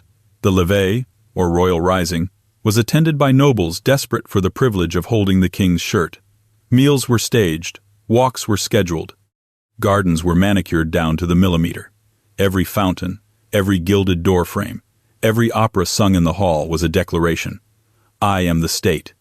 Louis XIV never actually said, L'État c'est moi, I am the state, but he might as well have. His reign blurred the line between state finances and personal grandeur so thoroughly that modern economic historians still argue over how much of France's output actually passed through the king's hands. But what we do know is this: he had access to more concentrated resources, more continuously, and with more authority than almost any ruler of his era. The French economy was fundamentally agricultural. Taxes on land and peasantry, often collected through corrupt intermediaries, provided the backbone of royal income. Add to that the profits from royal monopolies, state-regulated trade, war booty, and loans from financiers who knew better than to say no, and you had a revenue machine that could fund not just domestic control, but continental ambitions. Because Louis was not content to rule France, he wanted to shape Europe. Under his reign, France fought more than 30 years of war: the Dutch War, the War of the League of Augsburg, the War of the Spanish Succession. These were not minor border skirmishes. They were full-scale military engagements involving hundreds of thousands of troops, funded directly or indirectly by the wealth of the state, meaning, essentially, by Louis. He built one of the largest standing armies in Europe, modernized its logistics, introduced uniforms, and centralized command structures. The cost? Crushing. It strained the treasury, exhausted the tax base, and forced repeated appeals to financiers who charged ever higher interest. But the spectacle of war was part of the Louis XIV brand. Glory was expensive, and he paid in full. So, how rich was he? That's the wrong question. Modern attempts to pin a net worth on Louis XIV tend to fall apart under scrutiny. Some claim he controlled the equivalent of $300, 500 billion, based on his share of France's GDP, adjusted for inflation and economic context. But those figures miss the deeper point. Louis didn't have wealth. He was wealth. He directed it. He themed it. He turned it into fountains, fireworks, and furniture. And yet, it's important not to romanticize the machinery that made it all possible. The burden of Louis's spending fell disproportionately on the poor. The French peasantry, locked into a rigid system of feudal dues, royal taxes, and church tithes, bore the cost of Versailles chandeliers. Meanwhile, much of the nobility lived tax-free, their loyalty bought not through reforms or military posts, but through participation in the pageantry. Versailles was not just a palace, it was a gilded cage. Nobles who might have stirred up rebellion in the provinces were brought into the royal orbit, dazzled with favors, and trapped in etiquette. They spent fortunes just to maintain appearances, effectively bankrupting themselves to remain close to the Sun King. It worked, until it didn't. By the end of Louis's reign, France was teetering under the weight of its own theatrical state. Debt ballooned, currency debasement loomed, discontent simmered, but none of that stopped the show. In 1715, Louis XIV died of gangrene at the age of 76. His funeral procession was mocked in the streets. The people were exhausted. The treasury was empty. And yet, his shadow remained. Versailles became a template. Absolute monarchy became a fantasy. Generations of rulers, French and otherwise, would try to imitate the Sun King's glow, misunderstanding that it came not from enlightenment, but from the continuous burning of everything around him. Louis XIV didn't leave behind a fortune. He left behind a lifestyle, one that would prove fatally unsustainable. Within 3 generations, The monarchy he had turned into a spectacle would be torn apart in revolution. Heads would roll, palaces would be looted, the dream of divine kingship would be guillotined alongside the budgets. But before it collapsed, before the age of reason sharpened its blade, Louis XIV managed something almost supernatural. He turned the idea of money into something beautiful, dangerous, mesmerizing, absurd. And while France tried to recover from the bill he left behind, history turned its gaze even further back to a queen whose wealth wasn't just inherited, performed, or extracted. It was inherited and weaponized. Because long before Versailles shimmered, one queen had already cornered the market on image, intellect, and Nile-fed revenue. A ruler whose fortune funded navies and seduced empires. A woman who wore wealth like a strategy. And when she dropped a pearl into vinegar, it wasn't just a flex. It was a dare. 12. Cleopatra VII, Ptolemaic Egypt. Before Louis XIV choreographed his gold-dipped walks through Versailles, before Nicholas II sat in palaces of diamonds watching his empire burn quietly at the edges, there was Cleopatra VII, the last pharaoh of Egypt, and the first queen in recorded history to be both mythologized and monetized by every civilization that encountered her. Cleopatra wasn't just rich. She was a symbol of wealth, weaponized, politicized, and etched into every coin, mosaic, and rumor trail that survived her. And unlike most of the rulers we've seen so far, Cleopatra's fortune didn't simply rest on tax systems or battle victories. Hers was strategic wealth. She used it to bend empires, fund wars, forge alliances, seduce Rome, and outlast her own dynasty, if not in time, then in memory. By the time Cleopatra took the throne in 51 BCE, the Ptolemaic dynasty descendants of one of Alexander the Great's generals had ruled Egypt for nearly 300 years. They weren't native Egyptians. They were Macedonian Greeks ruling over one of the richest agrarian economies in the ancient world, and they knew it. Egypt, quite simply, was Rome's grocery store. Its fertile Nile Valley produced grain at an industrial scale, its temples glittered with gold, and its bureaucrats kept records with chilling precision. Cleopatra inherited this empire, but also its rot. Corruption, court intrigue, dynastic instability, and Roman pressure all festered under the marble surface. But unlike her Ptolemaic predecessors, who were more likely to throw royal feasts than read state documents, Cleopatra was competent, highly educated, politically ruthless, multilingual, astute. And critically, she understood money. Egypt's wealth didn't just come from the land. It came from control of trade routes, taxation systems, state monopolies, and ports like Alexandria, which remained one of the busiest and most lucrative hubs in the Mediterranean. Cleopatra's administration directly managed industries like papyrus, perfume, glassware, grain, and linen. She levied customs duties on foreign ships, and she ensured that the Nile's agricultural bounty was tightly linked to the Ptolemaic treasury. That meant revenue and lots of it. Exact figures are impossible. Ancient economies don't convert cleanly into USD. But we know this. Egypt was one of the wealthiest regions of the ancient world, often accounting for a double-digit percentage of Mediterranean GDP. Rome wanted it not for glory, but for supply chain stability. Whoever controlled Egypt controlled grain, and grain meant cities stayed fed, armies stayed loyal, and riots stayed minimal. So when Rome descended into civil war after the assassination of Julius Caesar in 44 BCE, Cleopatra didn't sit back and wait. She invested in Rome's power vacuum. First with Caesar himself, and later with Mark Antony. This wasn't just romantic maneuvering. It was fiscal strategy.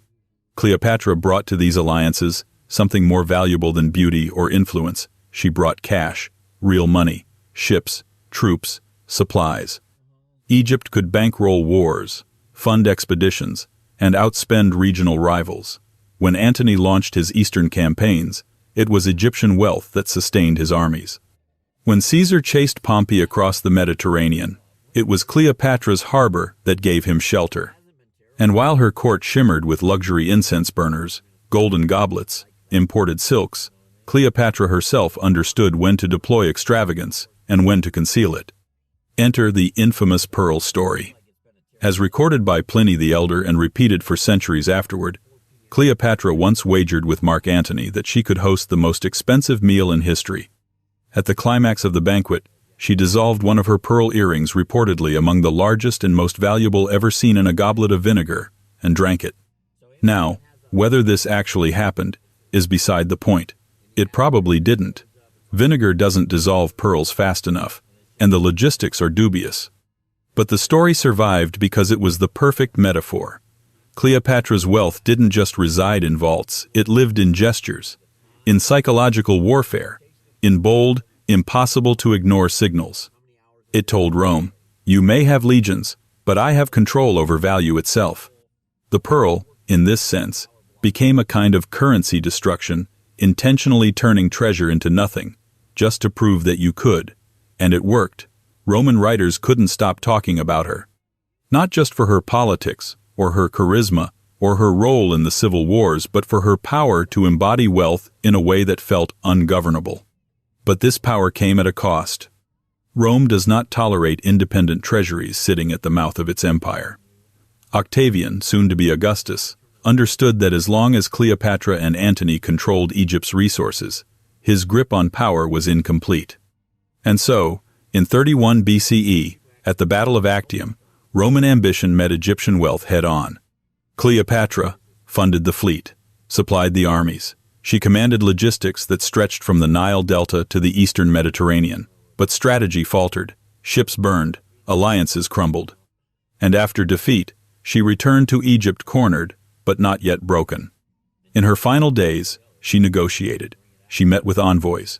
She secured her children's safety. She tried to protect the legacy of an empire that had, for centuries, balanced Greek administration with Egyptian tradition. And then, she vanished from history. The details of her death have been stylized beyond recognition. But her wealth? That didn't vanish. It was absorbed, claimed, transferred. Rome annexed Egypt not as a client state, but as a personal possession of the emperor. It became Augustus's ATM, his private province, fueling his military reforms, political legitimacy, and financial dominance. Cleopatra's fortune became the foundation of a new imperial era. And the symbolic transfer was complete. The last pharaoh's treasures lined Roman triumphs, gold statues, religious artifacts, exotic animals. And more than that, grain ships, loaded with the harvests of the Nile, began sailing to Rome in fleets, establishing the critical supply line that would make Augustus the richest man in Roman history. So, how wealthy was Cleopatra, really? You'll see figures tossed around $95 billion, $100 billion, even more. These numbers are speculative, reverse-engineered from Egypt's GDP share, the known value of her court's holdings, and ancient descriptions of the treasury. But as always, the real power of Cleopatra's wealth isn't in the dollar sign, it's in what it could do. It could bankroll wars. It could broker alliances. It could threaten Rome.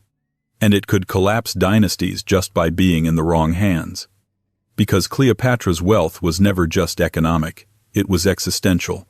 To Rome, it represented the terrifying possibility that a woman, foreign, intelligent, and strategically generous, might command the Mediterranean's richest state, and that she might do so with style, intellect, and agency. They couldn't let that happen. So, they absorbed it. But absorption is not erasure. Cleopatra's legend, her political daring, her calculated extravagance, her economic independence, remains one of the clearest examples in history of how a ruler's fortune can redefine empire. And yet, she wasn't the only ancient monarch with an unsettling pile of treasure and a strange relationship to legacy. Because just a few centuries earlier, another king ruled a land of myths, temples, and gold inventories that make modern economists wince. A man whose throne was said to be made of ivory and gold, whose kingdom was visited by foreign queens, whose riches were detailed in sacred scripture, not just scrolls, and whose wealth may be, quite literally, too legendary to measure. 13. King Solomon, United Monarchy of Israel, traditional attribution. If Cleopatra's fortune walked the line between historical record and stylized legend, King Solomon's wealth does a swan dive straight into the mythic. His name has become shorthand for gold-plated wisdom, for palatial splendor, for a level of divine financial favor so absurd that even economists stop asking questions and start quoting scripture. And yet, for all the poetic exaggeration, for all the biblical hyperbole, and for all the devotional architecture built on top of his memory, King Solomon remains one of the most frequently cited, richest people in history. Not because we have receipts, not because we can trace his ledger, but because the image of his wealth, its volume, its grandeur, and its supposed divine sanction has haunted the idea of kingship for nearly 3,000 years. So let's begin with the basics, such as they are. Solomon is traditionally said to have reigned over the United Monarchy of Israel sometime around the 10th century BCE, a period that straddles archaeology, oral tradition, and political propaganda. Much of what we know about his wealth comes from the Hebrew Bible, particularly the books of Kings and Chronicles, supplemented by commentaries, religious texts, and the occasional archaeological whisper. According to these sources, Solomon's kingdom was not just stable, it was overflowing. His annual intake of gold is listed as 666 talents, a number whose symbolic resonance has caused centuries of theological tension, but which, in plain terms, equates to roughly 25 tons of gold per year. That's 50,000 pounds of gold annually, before trade, tribute, or taxation. In modern terms, depending on gold's fluctuating price, that's somewhere in the neighborhood of $1.5–2 billion per year just in gold. And again, that's the conservative version. But of course, that figure is only the beginning. Scripture tells us Solomon didn't use silver for much because it was so common, it was basically worthless. Silver was not considered anything in the days of Solomon, reads 2 Chronicles 9:20, which has to be one of the most passive-aggressive flexes in religious literature. When silver is treated like pocket lint, you're not building a treasury, you're staging a fantasy. And what a fantasy it was. Solomon's temple in Jerusalem, sometimes referred to as the First Temple, was said to have been adorned with gold on nearly every surface. Doors, lampstands, altar accessories, even the cherubim over the Ark of the Covenant covered in gold. The throne of Solomon was reportedly made of ivory and overlaid with pure gold, flanked by 12 golden lions. His palace took 13 years to build, outlasting the construction of the temple itself, and was filled with imported cedar, precious stones, and luxury items from across the known world. He had fleets of ships sailing in tandem with those of Hiram of Tyre, delivering cargoes of gold, silver, ivory, apes, and peacocks. Yes, peacocks every 3 years. The kind of wealth that doesn't just feed a kingdom but accessorizes it with tropical birds. Solomon's court was said to have maintained thousands of horses, 4,000 stalls for chariots, and 12,000 horsemen. That's not governance. That's a rolling military parade funded by tithes, trade, and tribute. And then, of course, there's the Queen of Sheba. Her visit, as described in the Book of Kings, is one of the most opulent diplomatic moments in ancient literature. She arrives with a caravan bearing camels that bore spices, very much gold, and precious stones, and leaves reportedly overwhelmed by Solomon's wisdom, his court, and his wealth. The exact value of her gifts isn't stated, but the subtext is clear. Even royalty from distant lands had to pay tribute just to be impressed. But here's where the mystery thickens. Because for all the grandeur described in religious texts, concrete archaeological evidence of Solomon's empire is murky at best. Scholars debate whether the United Monarchy as described in the Bible ever existed at the scale claimed. Excavations at sites like Megiddo, Hazor, and Gezer show impressive fortifications and structures, but dating them conclusively to Solomon's reign remains hotly contested. Some scholars argue that the biblical descriptions are heavily retroactive idealizations, written centuries later to justify later dynastic ambitions. Others believe Solomon may have ruled a smaller kingdom with regional influence, whose wealth was inflated in oral tradition. A few, still, believe the accounts are grounded in a powerful, but now erased polity that simply didn't leave enough behind to satisfy modern historical scrutiny. In short, we know about Solomon's wealth because of how it's told, not because of what we can dig up. But does that make it any less potent? Because even if you strip away the numbers, even if you cast doubt on the peacocks, the ivory thrones, the gold-covered temples, you're still left with one of the most enduring symbols of royal opulence in world history. Solomon's name has become shorthand for divine affluence, for wisdom backed by treasure, for the idea that morality and material success could, even briefly, align. And that's what sets his story apart. Most rulers build wealth and then try to justify it. Solomon's legend reverses the equation. He was wise, so he became rich. His fortune was seen not as a consequence of conquest or corruption, but as proof of divine favor.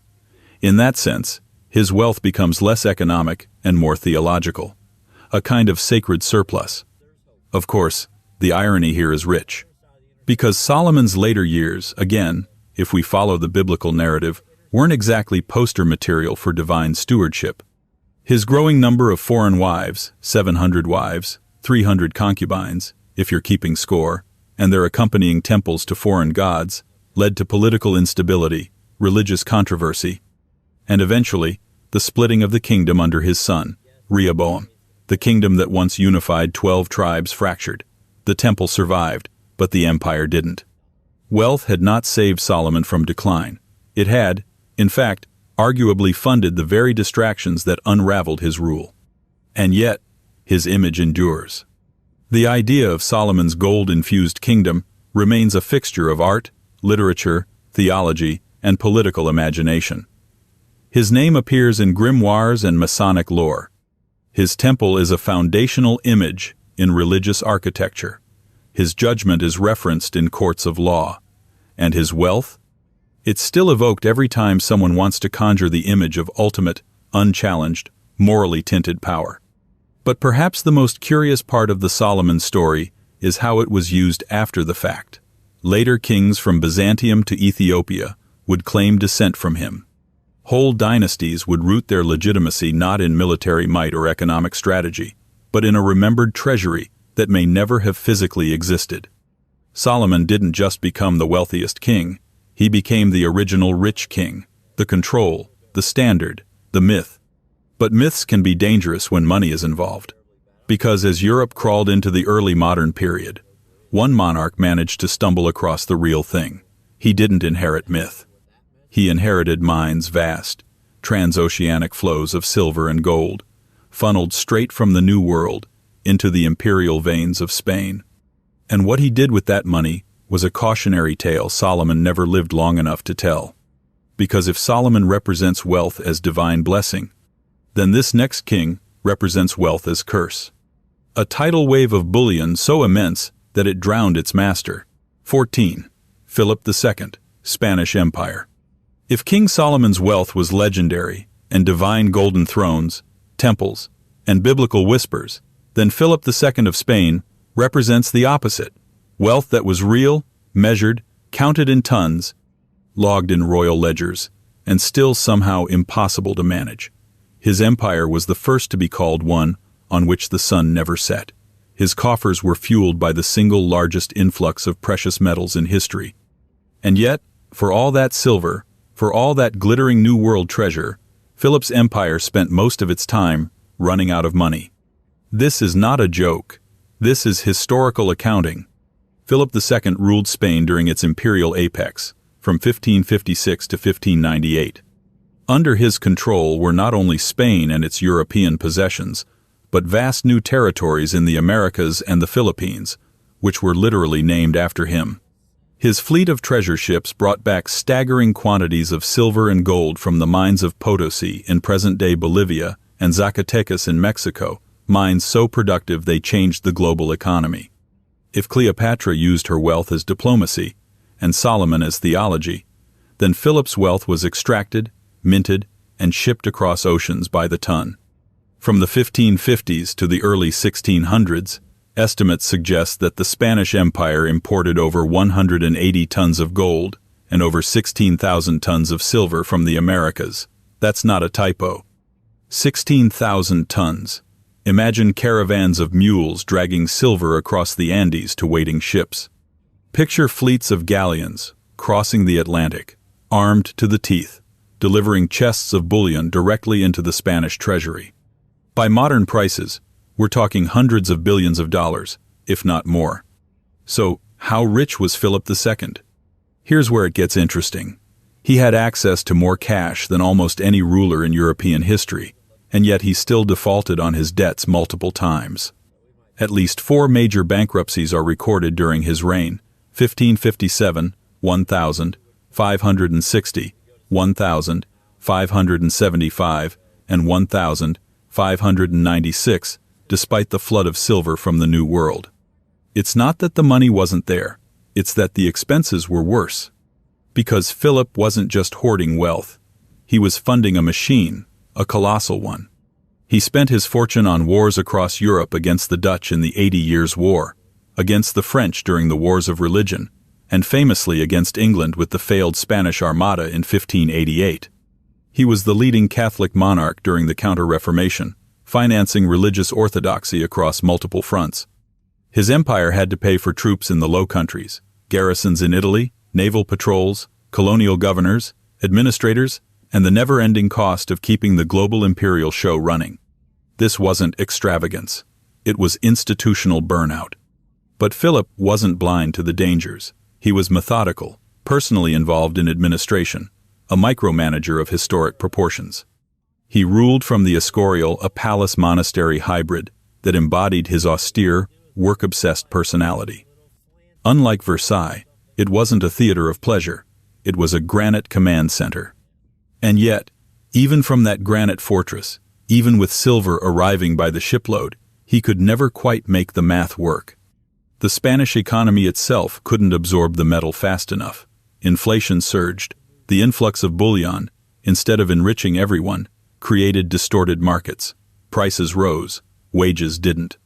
The very wealth that was supposed to ensure Spanish dominance began to erode the foundations of the empire itself. Historians now call it the price revolution, a period of severe inflation across Europe, triggered in part by Spain's obsessive dependence on American silver. Here's where the paradox sharpens. Philip II controlled an empire that mined more wealth than any monarch had ever seen, and it still wasn't enough. He borrowed constantly. Genoese bankers, Flemish financiers, Italian moneylenders, they all fed the empire's debt engine. When the repayments faltered, the credit system cracked. Each bankruptcy sent ripple effects across Europe, but Philip didn't slow down. He kept the wars going, kept the administration expanding, kept the empire aloft on inertia and prayer. It wasn't just stubbornness, it was ideology. Philip believed his rule was sacred, that he had been chosen by God to defend Catholicism against Protestant heresies and Ottoman encroachments. This wasn't just a king funding wars. It was a man underwriting divine obligation, and divine obligations have no budget ceilings. But wealth, unlike faith, eventually runs dry. The Armada failed, the Dutch war dragged on, the French conflict became a sinkhole, and while the silver still came in, Potosi didn't dry up overnight. The damage had been done. By the time Philip died in 1598, Spain was still the dominant power in Europe, but it was no longer the unstoppable force it had been. His reign left behind not a treasury, but a blueprint. How an empire could possess more treasure than anyone in history and still live in fear of bankruptcy.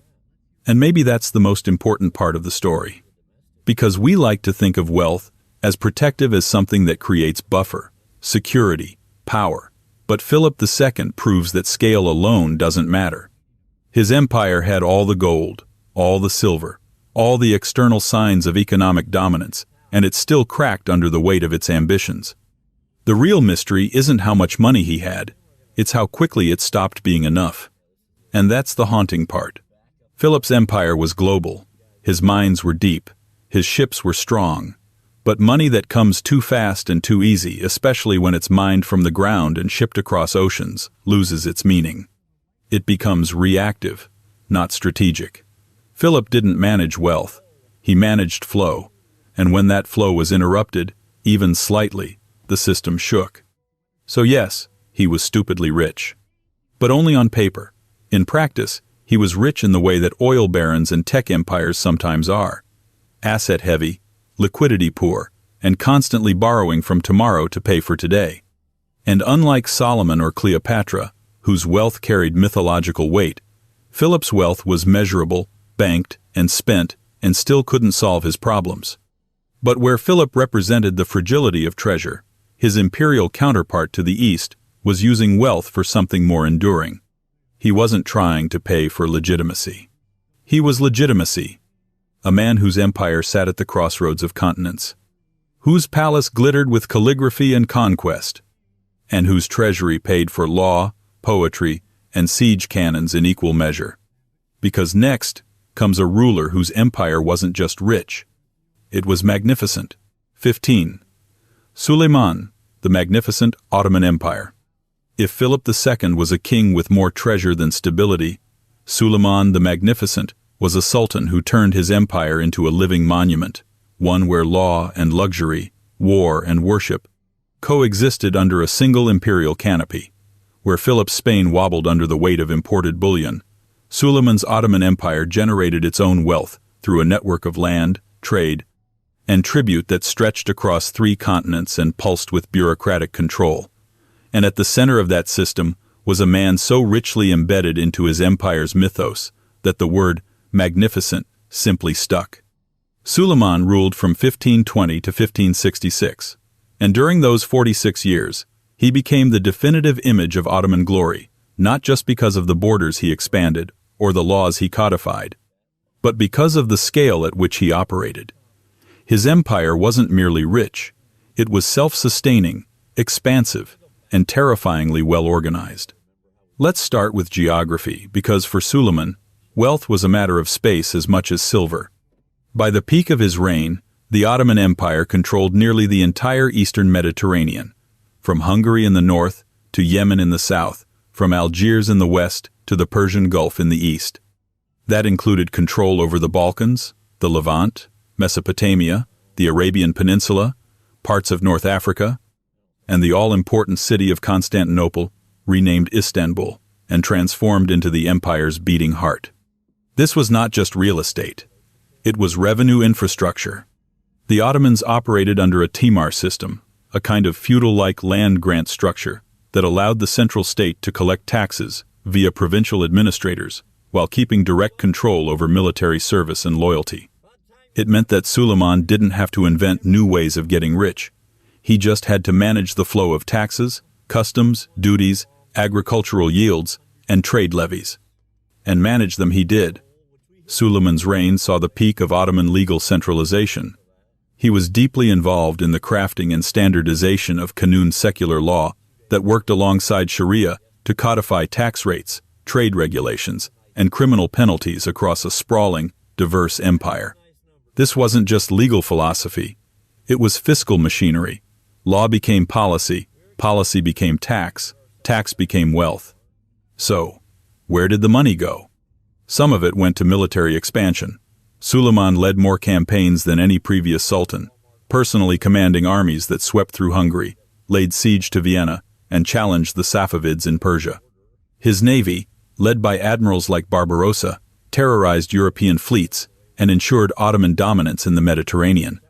All of this cost money. Armies had to be fed, ships built, fortresses maintained, but all of it was backed by the empire's internal economic strength.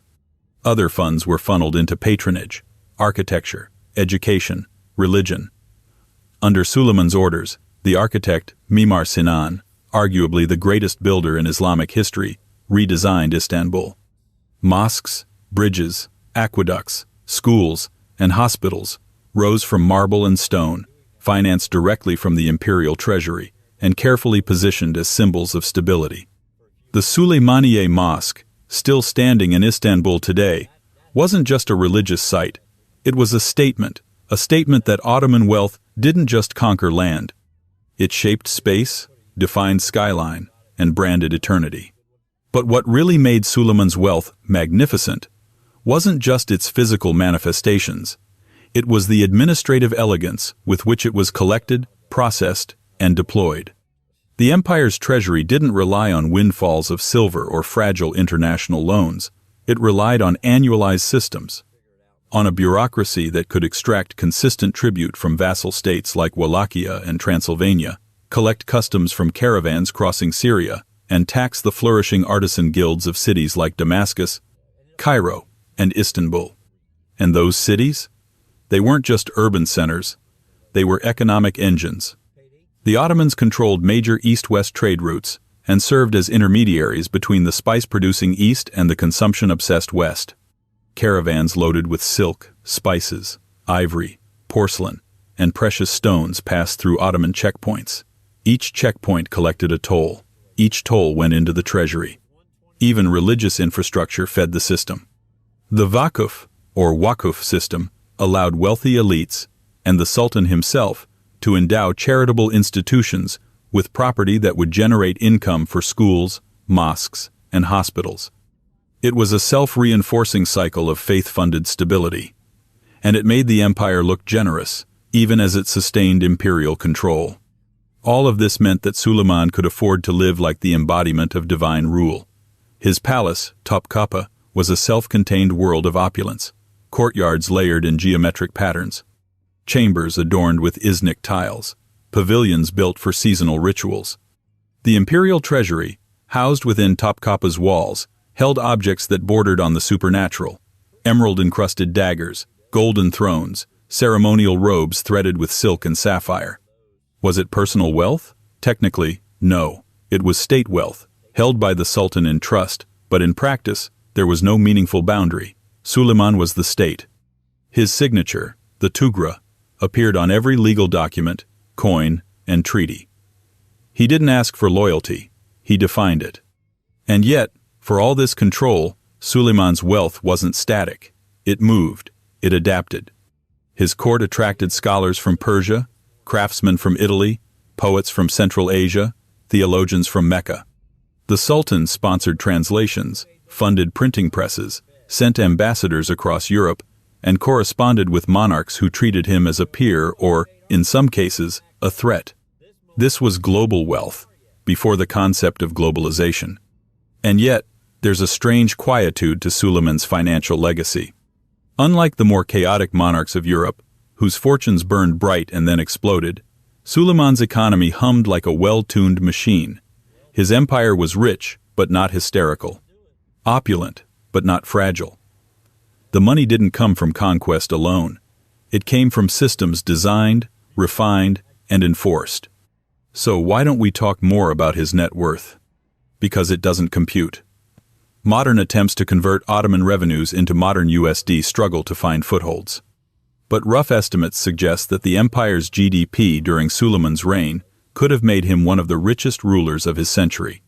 His court's annual budget likely ran into the hundreds of millions in today's terms, enough to maintain vast armies, subsidize elite lifestyles, and fund some of the world's most enduring architecture. But wealth, for Suleiman, wasn't the point. Authority was. He didn't need to prove he was rich. He needed to prove he was legitimate, chosen, imperial, the Sultan of sultans, the shadow of God on earth. His wealth served that purpose. It made power visible, enduring, beautiful. And yet, even this magnificence couldn't last forever. After Suleiman's death in 1566, the empire continued but with cracks. The long reign that had defined Ottoman glory became a high-water mark. Later, sultans spent more than they built. The treasury, once fed by discipline, began to wobble under extravagance and inflation. The empire would survive for centuries more, but never again with quite the same coordination, poise, or wealth equilibrium. Still, for one long, precise, and golden reign, an empire stood as both sword and scholar, bazaar and palace, mosque and mint. And while Suleiman balanced it all, across the Bosphorus, another Ottoman sultan waited, one who didn't inherit magnificence, but forged it. A man who would storm Constantinople, who turned siegecraft into architecture, who changed the map and then taxed it. 16. Mehmed II, the Conqueror, Ottoman Empire. It's a strange thing to say about a man who shattered cities and remade empires. But Mehmed II was not born into wealth, he built it, and not the passive kind that trickles in through treaties and inheritance. No, Mehmed's wealth was the result of a direct, terrifying act, the capture of Constantinople in 1453. A city long thought invincible, a city considered the sacred prize of Christian Europe, a city whose walls had outlasted centuries of war. And when Mehmed took it at the age of 21, it wasn't just a military conquest. It was a fiscal acquisition. You can tell a lot about a man by how he treats the ruins of what he's just conquered. Mehmed didn't flatten Constantinople. He repurposed it. He saw in its domes and aqueducts, in its crumbling palaces and cathedrals, the bones of an imperial capital. Then he reached into the Ottoman treasury already flush with Balkan revenues, Anatolian taxes, and the spoils of conquest, and rebuilt it. He renamed it Istanbul and made it the new heart of an old empire. Let's pause and consider the logic. Mehmed didn't see wealth as something to count. He saw it as something to concentrate into cities, into systems, into symbols of power. The conquest of Constantinople was only the start of a career that would come to define what an imperial treasury could do when it was no longer in reactive survival mode.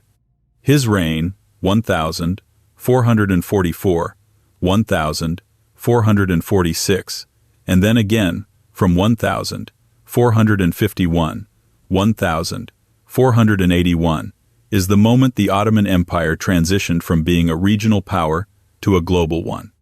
Not just because of military victories, but because of how those victories translated into wealth, land, labor, trade, taxes, prestige, and how that wealth was managed with startling modernity. So where did Mehmed's wealth come from? First, from conquest. The obvious source. After Constantinople, he turned his gaze outward and never looked back. He campaigned across the Balkans, captured Serbia, Bosnia, Albania, the Peloponnese, and pushed deep into Wallachia. Each victory brought in more land, and with it, taxable populations, resource-rich territories, and access to key trade routes. But more importantly, Mehmed had the vision to organize what he conquered. His treasury didn't just grow because of loot, it grew because of structure. He reformed the Ottoman land system, standardizing taxes, and codifying the Timar system of revenue farming. This meant that revenues from newly conquered lands could be collected efficiently, processed reliably, and directed straight to the imperial center. And at that center, a sultan who was micromanaging everything from coinage design to legal codes. Mehmed minted his own coins, issued edicts that reshaped property rights, and kept detailed records of land holdings and taxation. This was not the chaotic wealth of feudal lords. It was state-engineered capital, revenue that could be predicted, budgeted, deployed. And deploy it he did. The new capital of Istanbul was flooded with money. Mehmed ordered the construction of Topkapı Palace, a symbol not only of royal power but of centralized bureaucracy. It wasn't a party palace like Versailles. It was a governmental nerve center, administrative offices, treasury chambers, archives, courts, and ceremonial spaces all rolled into one. He built the Grand Bazaar, which would become one of the most enduring commercial centers in the world. He repaired aqueducts, restored the hippodrome, repopulated the city by force if necessary, anything to make Istanbul once again worthy of being the imperial capital of a vast, rich, multi-ethnic state. But Mehmed didn't just build with bricks, he built with people. He restructured the Devshirme system, a form of elite recruitment in which Christian boys from the Balkans were converted to Islam and trained for state service. The most talented became part of the Janissary Corps, the elite infantry unit of the empire. Others became bureaucrats, scholars, or administrators. They owed their entire careers to the central state, and that meant loyalty. But more than loyalty, it meant human capital. Thousands of talented, multilingual, educated men managing the empire's expanding resources. This was not a medieval monarchy lurching from feast to famine. This was central planning with a sword. And Mehmed used that sword to carve out revenue in every direction. He took Trebizond, the last remnant of the Byzantine Empire. He moved on to Otranto in Italy. He extracted tribute from vassals and launched campaigns into Moldavia and the Aegean. The Sultanate was now a net exporter of war and a net importer of gold, grain, silk, and silver. But Mehmed wasn't only obsessed with warfare or taxes. He had a secret indulgence: books. He imported manuscripts from Persia, translated Greek and Roman works, and commissioned histories that celebrated the Ottomans as heirs to both Islamic and classical legacies. He employed scholars, artists, calligraphers. His court was filled with poets and architects. And yes, he paid them well. Ottoman wealth was not just about armies and roads. It was about cultural dominance. Mehmed was creating not just an empire, but a civilization. So, how wealthy was he? Modern estimates don't do him justice, and frankly, they can't. Ottoman financial records from the 15th century don't align neatly with modern GDP metrics. But historians generally agree that under Mehmed's rule, the empire experienced a surge in both revenue collection and spending capacity. His access to manpower, agricultural wealth, trade tariffs, and newly conquered territories gave him what many later rulers lacked, a sustainable economic base. He didn't rely on silver mines in the Americas. He didn't depend on loans from Genoese bankers. He built a diversified, revenue-generating machine that could fund everything from war to philosophy. And yet, in all this precision, he never lost his taste for spectacle.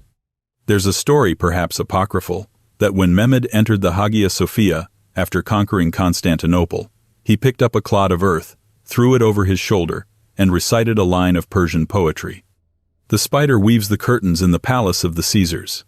The owl calls the watch in the towers of Afrasiab. A line about the futility of empires, about how even the mighty fall. And yet he stood in the ruins of an empire and made it his own. Because Mehmed understood what wealth was for. Not comfort, not indulgence, but legacy. By the time he died in 1481, he had tripled the size of the Ottoman Empire, turned its capital into a metropolis, and reshaped its institutions in ways that would endure for centuries. His descendants would inherit more than land. They'd inherit a system of taxation, of culture, of control that he'd forged through a combination of brutality, brilliance, and administrative genius. But as always, wealth comes with paradoxes. Mehmed's power came from conquest. But conquest never rests.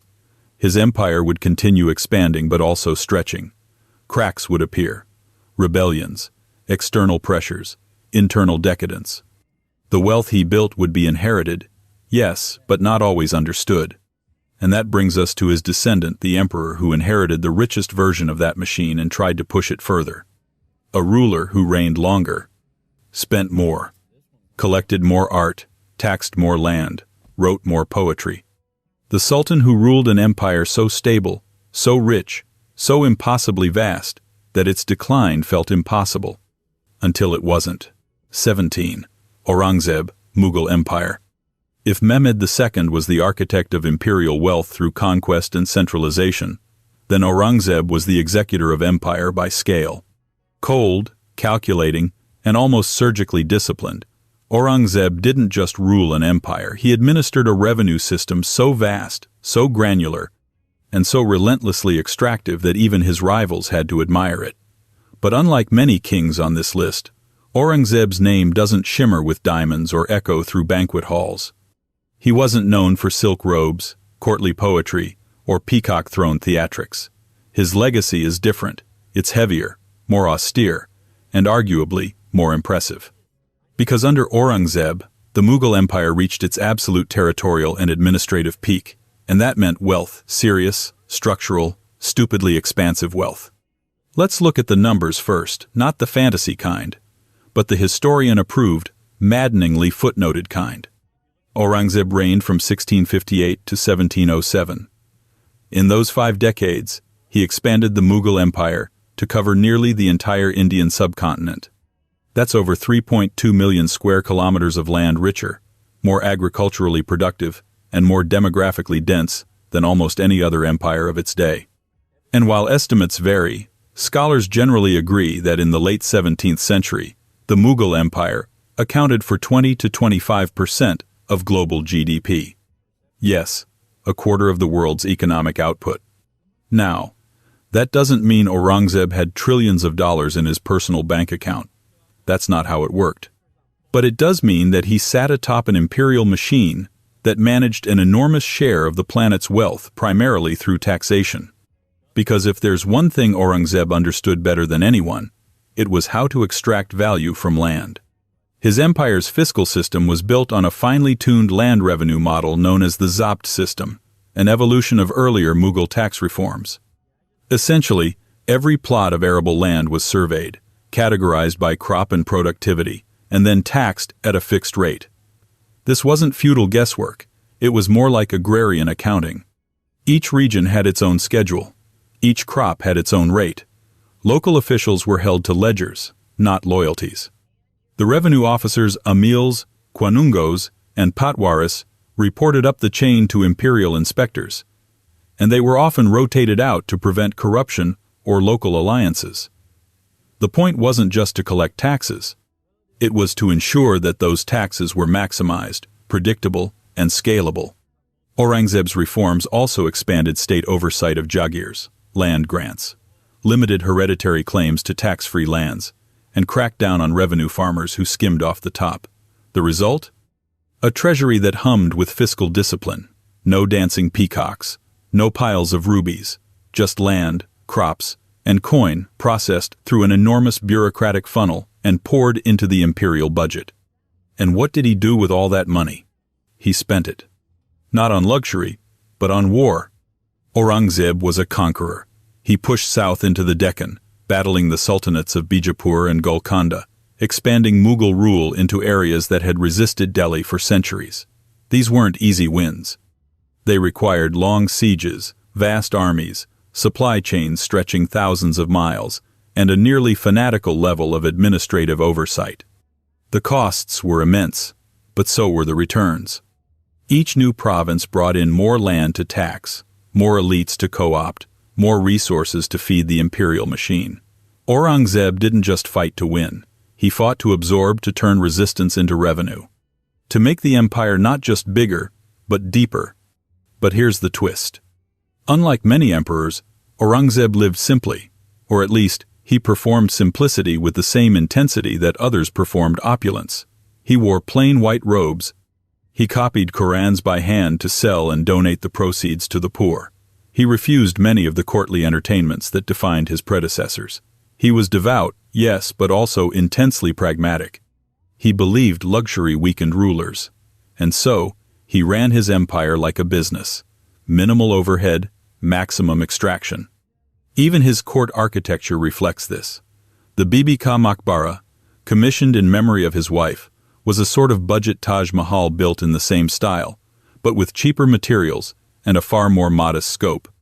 It was beautiful, but it was also a statement. This emperor wouldn't spend lavishly on mausoleums. He had taxes to collect, wars to win, governors to audit. But the empire wasn't just land and spreadsheets. Aurangzeb inherited and managed an extraordinarily complex society. The Mughal state ruled over Hindus, Muslims, Sikhs, Jains, Christians, traders, warriors, poets, farmers, and each group had its own economic footprint. Artisans in Gujarat, textile merchants in Bengal, spice traders on the western coast. Revenue didn't just come from wheat and rice. It came from indigo, opium, diamonds, pepper, and silks. Urban bazaars thrived. Port cities expanded. Merchant guilds boomed. Aurangzeb didn't micromanage trade, but he taxed it, oversaw its regulation, and maintained the roads and caravans that made it possible. And when European trading companies like the British and the Dutch wanted in, he charged them for the privilege. They got their chartered ports, but only after paying hefty tribute. No one, certainly not the English, was calling the shots in Mughal India yet. So, what's the catch? Why does Aurangzeb, despite all this scale and control, not get the same glittering reputation as Akbar or Shah Jahan? Because scale, as always, comes with a cost. Aurangzeb's empire was overextended. The Deccan campaigns bled money for decades. Rebellions flared. Rajputs, Sikhs, Marathas. The more territory he gained, the more troops he needed. The more troops he needed, the more taxes he raised. And the more taxes he raised, the more legitimacy he risked losing. It was a feedback loop of conquest and control that eventually pushed the imperial machine to its limits. By the time of his death in 1707, the Mughal Empire was the largest it had ever been, but also more brittle. Its revenues were high, but its expenses were higher.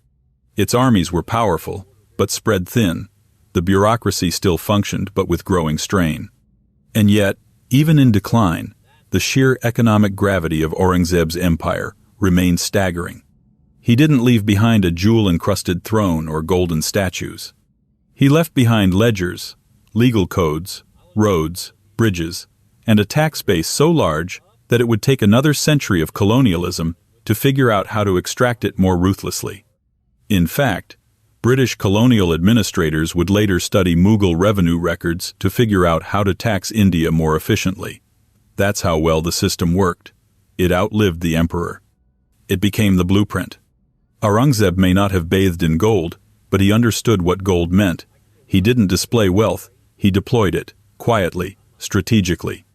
And with consequences still visible in the bureaucratic DNA of the subcontinent. But for all his discipline, his empire, like every empire, would crack.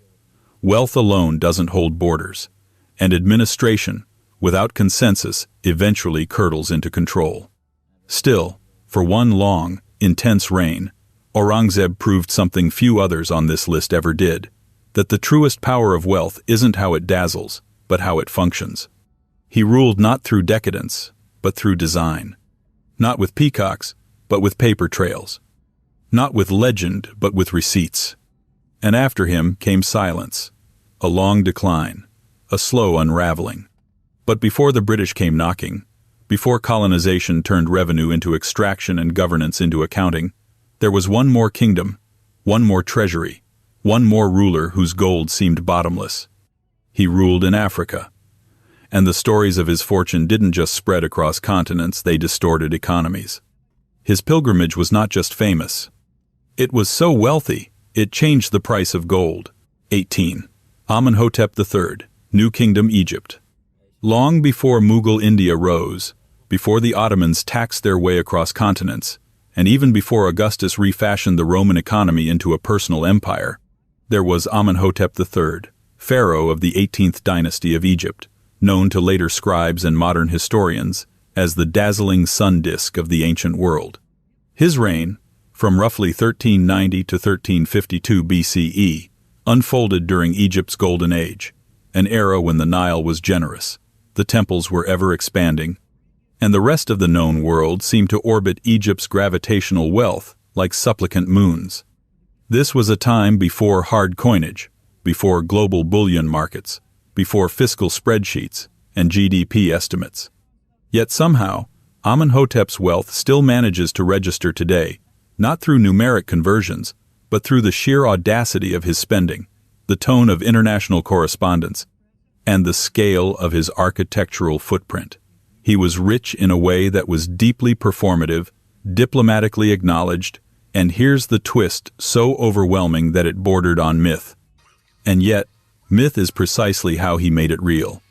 Let's start with diplomacy. If you're trying to get a sense of just how rich Amenhotep was, don't look at his treasuries, look at his fan mail. Surviving clay tablets from the Amarna letters, a cache of diplomatic correspondence between Egypt and other great powers of the ancient Near East, offer a remarkably petty, almost hilarious window into how Egypt's contemporaries perceived it, as endlessly gold-rich. Kings of Mitanni, Assyria, Babylon, and the Hittites wrote to Amenhotep III and his court with a very consistent theme. We hear you're drowning in gold. Can we, maybe, have some? But they didn't phrase it quite like beggars. These were kings, after all. Their tone was dressed in formalities. Let us exchange daughters in marriage. Let us send envoys. Let us bond as brothers. But beneath every formal request was a single, throbbing motive: access to Egyptian wealth. The Mitanni king, Tushratta, in particular, sent a flood of letters to Amenhotep. His tone ranged from pleading to passive-aggressive. In one tablet, he accuses Amenhotep of sending statues overlaid in gold, rather than solid gold, implying quite diplomatically that Egypt had gotten cheap. Amenhotep's response? Another shipment of luxury items, so extravagant it practically glittered across time. This wasn't generosity. It was branding. Amenhotep's wealth was a diplomatic tool, and he wielded it like a veteran influencer. While other kings sent lapis lazuli or textiles, Egypt sent gold. Not because it needed allies, but because it could afford to set the terms of the conversation. Why so much gold? Because Egypt, under Amenhotep, sat on one of the world's richest known gold mining regions, the Eastern Desert and Nubia. These mines were not incidental to the empire's prosperity. They were state-operated extraction systems, managed by royal overseers, protected by soldiers, and funneled through the temples that anchored Egyptian economy and religion. Gold in Egypt wasn't just a commodity, it was divine, the flesh of the gods, eternal, untarnishable. Pharaohs didn't just hoard it, they became it. In that context, Amenhotep's wealth wasn't personal indulgence, it was cosmic necessity. And so, he built. The architectural projects of Amenhotep III were so numerous and so large that later pharaohs used his monuments as quarries. His reign produced over 250 major building projects, including temples, statues, and ceremonial complexes across Thebes, Karnak, Luxor, and Memphis. He commissioned the famous Colossi of Memnon, two 60-foot seated statues of himself, carved from single blocks of stone, weighing over 700 tons each. They stood guard at the entrance to his mortuary temple, which has since eroded, but in its time was the largest temple complex ever constructed in Egypt. The message was simple. This was wealth you could not ignore. And yet, Amenhotep's personal brand wasn't all about monumentality. It was also about luxury at scale.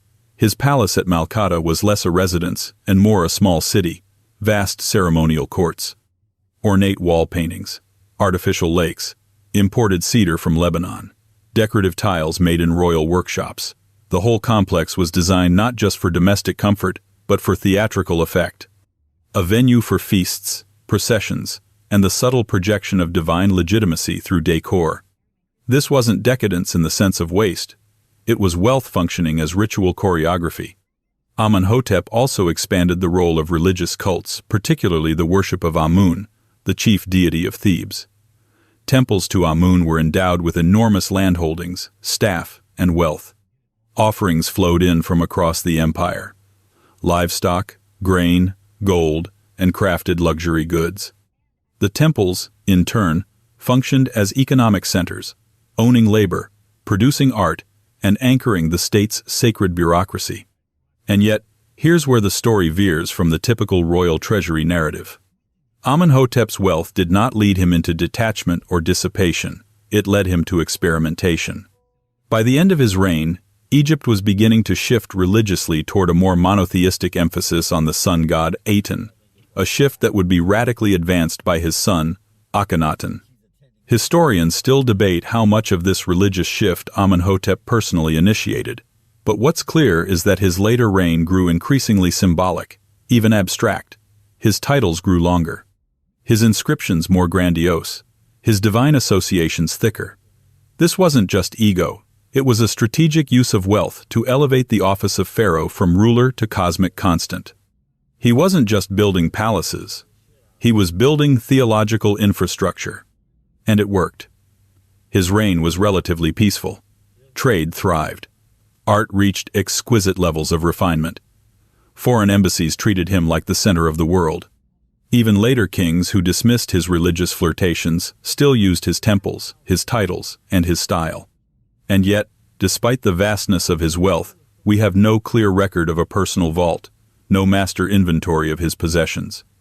What survives instead are the echoes, temple reliefs, foreign letters, half-buried palaces, and statues so large they've outlived empires. That's the irony of Amenhotep III. He was unquantifiably rich, but not in a modern way, not in a listicle of net worth way. His wealth was not liquidity, it was symbolic permanence. He didn't measure power in coinage, but in mass, literal tons of stone, miles of walls, gilded iconography that turned fiscal surplus into divine proof. And while his son Akhenaten would go on to rewrite religion and alienate priests, and his grandson Tutankhamun would become a household name because of a glittering tomb, it was Amenhotep III who quietly laid the foundations for Egypt's most surreal century. He proved that the pharaoh didn't need to shout. He could let the gold speak for him. He could let stone remember. And after him, as religious upheaval roiled the Nile Valley, and foreign powers began to take sharper notice of Egyptian vulnerabilities. A new kind of ruler would emerge, not just with land, or priests, or gold, but with a title that hadn't been used in centuries.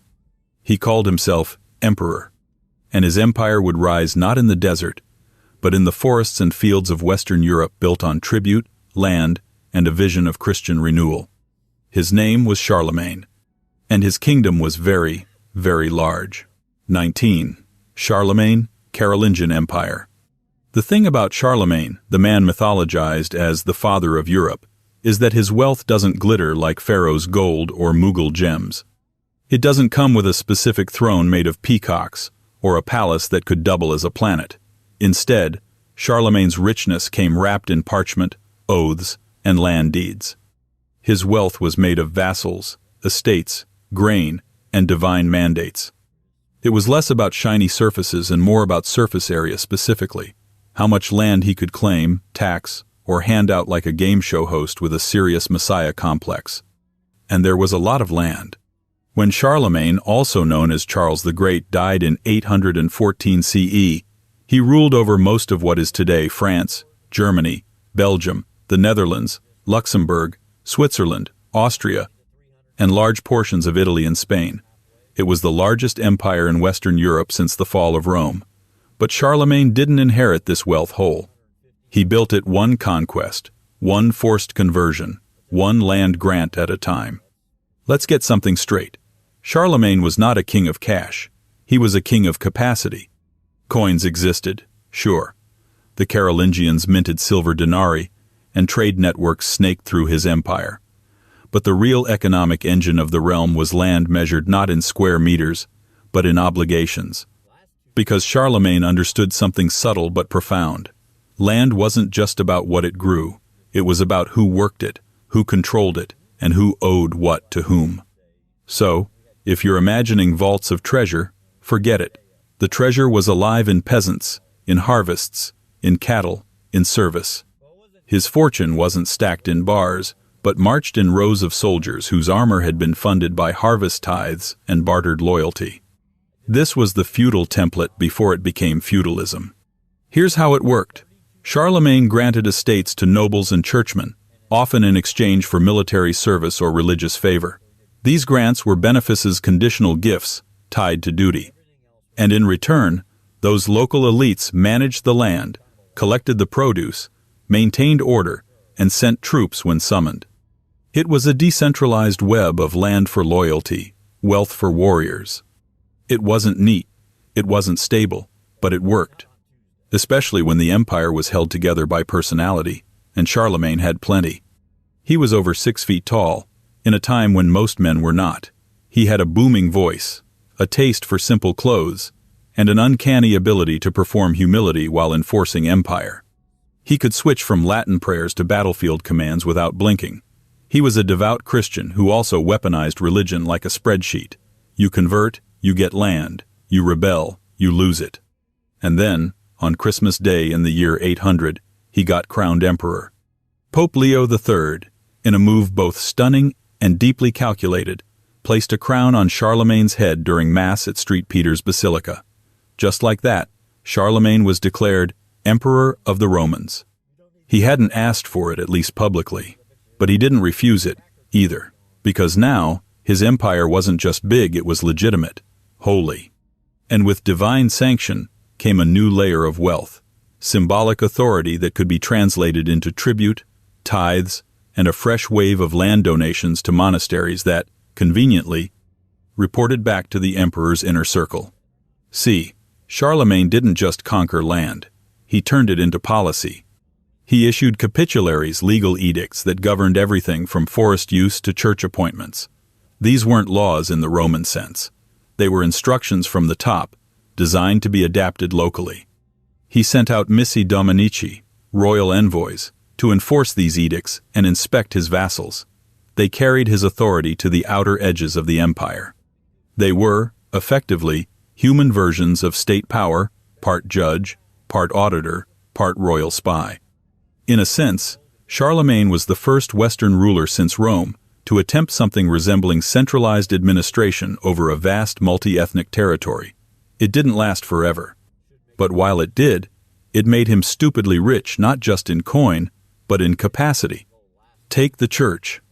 Charlemagne understood early on that wealth and piety weren't at odds. They were codependent. The more he gave to the church land, legal protections, building materials, the more legitimacy he received in return. Monasteries flourished under his reign. So did cathedral schools. And as those religious institutions grew, they generated labor, education, manuscript production, and of course, taxable value. Monasteries were often granted entire estates, which they worked with peasant labor. They produced goods, collected tithes, and became local economic hubs. And yet, they owed their wealth to the emperor. They prayed for his soul, copied his edicts, stored his records. In other words, they were holy extensions of imperial finance. Charlemagne's personal lifestyle, though? Surprisingly modest. He was known for eating simply roast meats, seasonal vegetables, wine. He avoided elaborate court rituals. He wore linen and furs, not jewel-encrusted robes. His capital at Aachen was impressive, yes, but it wasn't Versailles. It was a working city, centered on a palace complex, with a chapel designed to remind everyone that God and empire were sharing rent. Still, the simplicity was strategic. Charlemagne understood that wealth should look like virtue, even when it was anything but. His image as a devout, disciplined, semi-humble emperor helped hold the empire together. It made the nobles respect him. It made the bishops follow him. It made the peasants feel like their suffering served a divine order. And yet, for all this wealth, Charlemagne's empire had a serious vulnerability: succession. He had sons several. He tried to divide the empire among them, to keep the peace and the family name.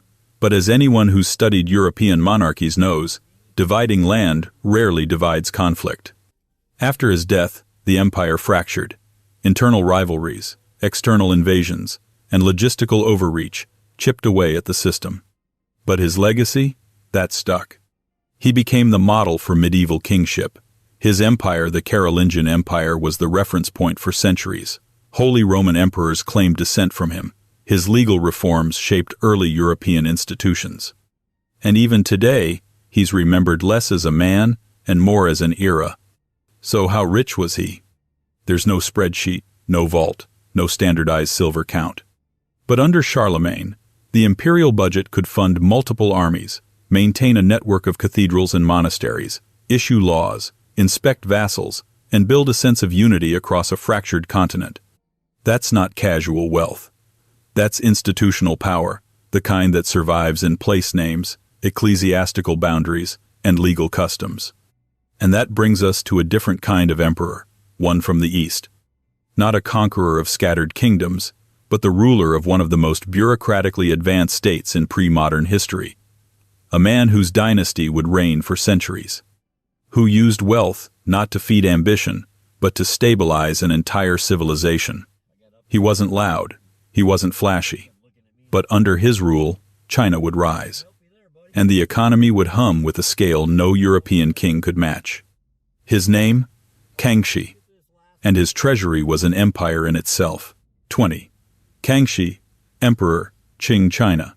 In the grand economic theater of imperial history, some rulers thunder onto the stage with swords drawn and vaults bursting. Others arrive silently, clad in silk and strategy, building fortunes not through conquest, but through consistency. The Kangxi Emperor, who reigned from 1661 to 1722, did both. But unlike those who burned wealth to make a point, Kangxi curated it layer by layer, census by census, tax record by tax record, until the Qing Empire under his rule became one of the most stable, wealthiest, and efficiently governed states in human history. Let's be clear. Kangxi didn't inherit a financial paradise. He took power at the tender age of 7, following a period of dynastic conquest, population displacement, and civil unrest. The Qing dynasty had only recently overthrown the Ming, and the new Manchu rulers were seen by many as foreign occupiers.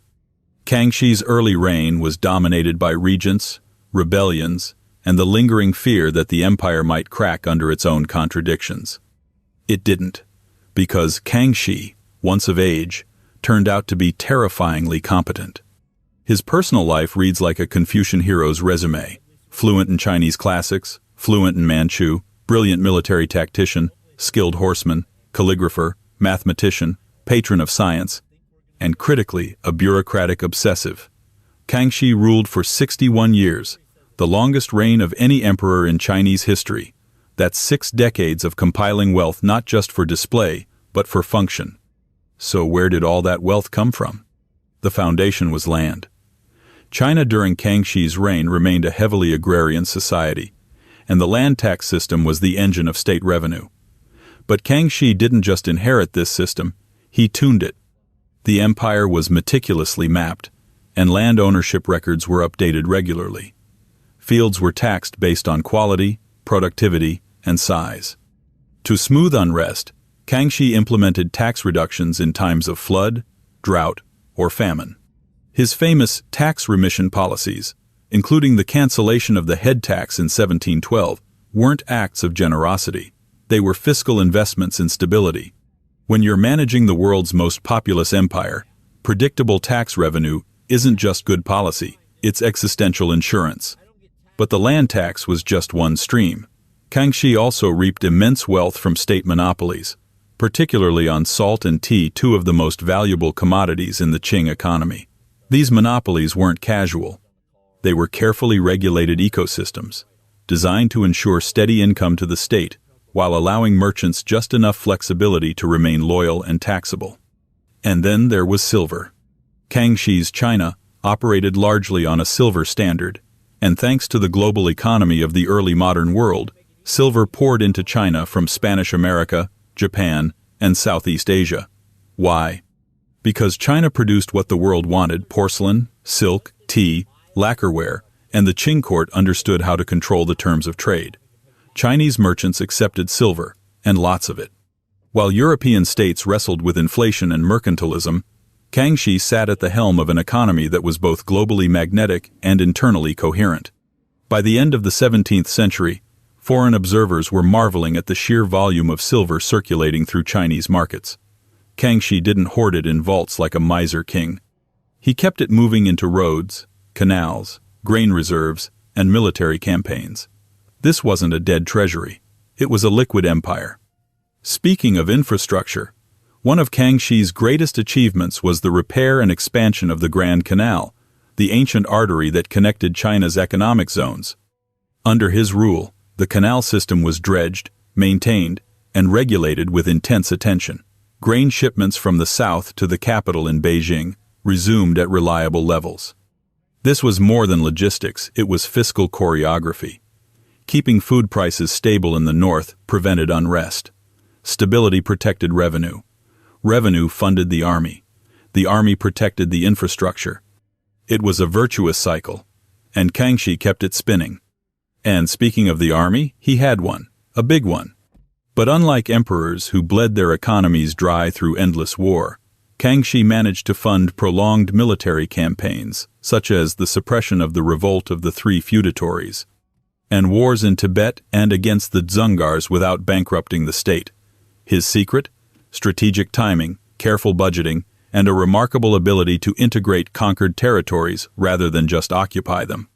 In fact, Kangxi was arguably the first emperor in Chinese history to fully consolidate control over Tibet, and his campaigns in the northwest extended Qing influence deep into Central Asia. Every new region brought potential revenue, new tribute networks, new trade routes, new taxable populations, but only if they were governed well, and Kangxi made sure they were. His court wasn't just militarily strong, it was intellectually curious. Kangxi sponsored the Kangxi Dictionary, a monumental lexicographic project that standardized Chinese characters. He patronized Jesuit scholars and integrated Western astronomy and mathematics into imperial institutions, not because he was liberal or progressive, but because he understood the value of precision. Better maps meant better tax surveys. Better astronomy meant better calendars. Better calendars meant more accurate agricultural planning.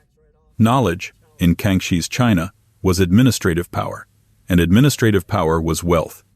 So, what did he do with all this prosperity? He ruled with it, quietly, calmly, almost mathematically. Kangxi didn't go in for flamboyant court life. He traveled frequently, often on inspection tours across the empire. He met with local officials, heard grievances, and issued edicts on the move. This wasn't theater. It was empire maintenance. His personal conduct reinforced his political brand, a ruler who listened, inspected, measured, and corrected. Even his palaces reflected this ethic. The Summer Palace and Bishu Shanzhuang were elegant, yes, but not grotesquely lavish. The luxury was real, but it was tasteful, layered in symbolic order, harmony with nature, and Confucian restraint. Kangxi wasn't trying to shock his visitors with opulence. He was trying to remind them that the emperor, like heaven itself, operated on quiet inevitability. And yet, the irony of Kangxi's wealth is that he didn't need it to be visible.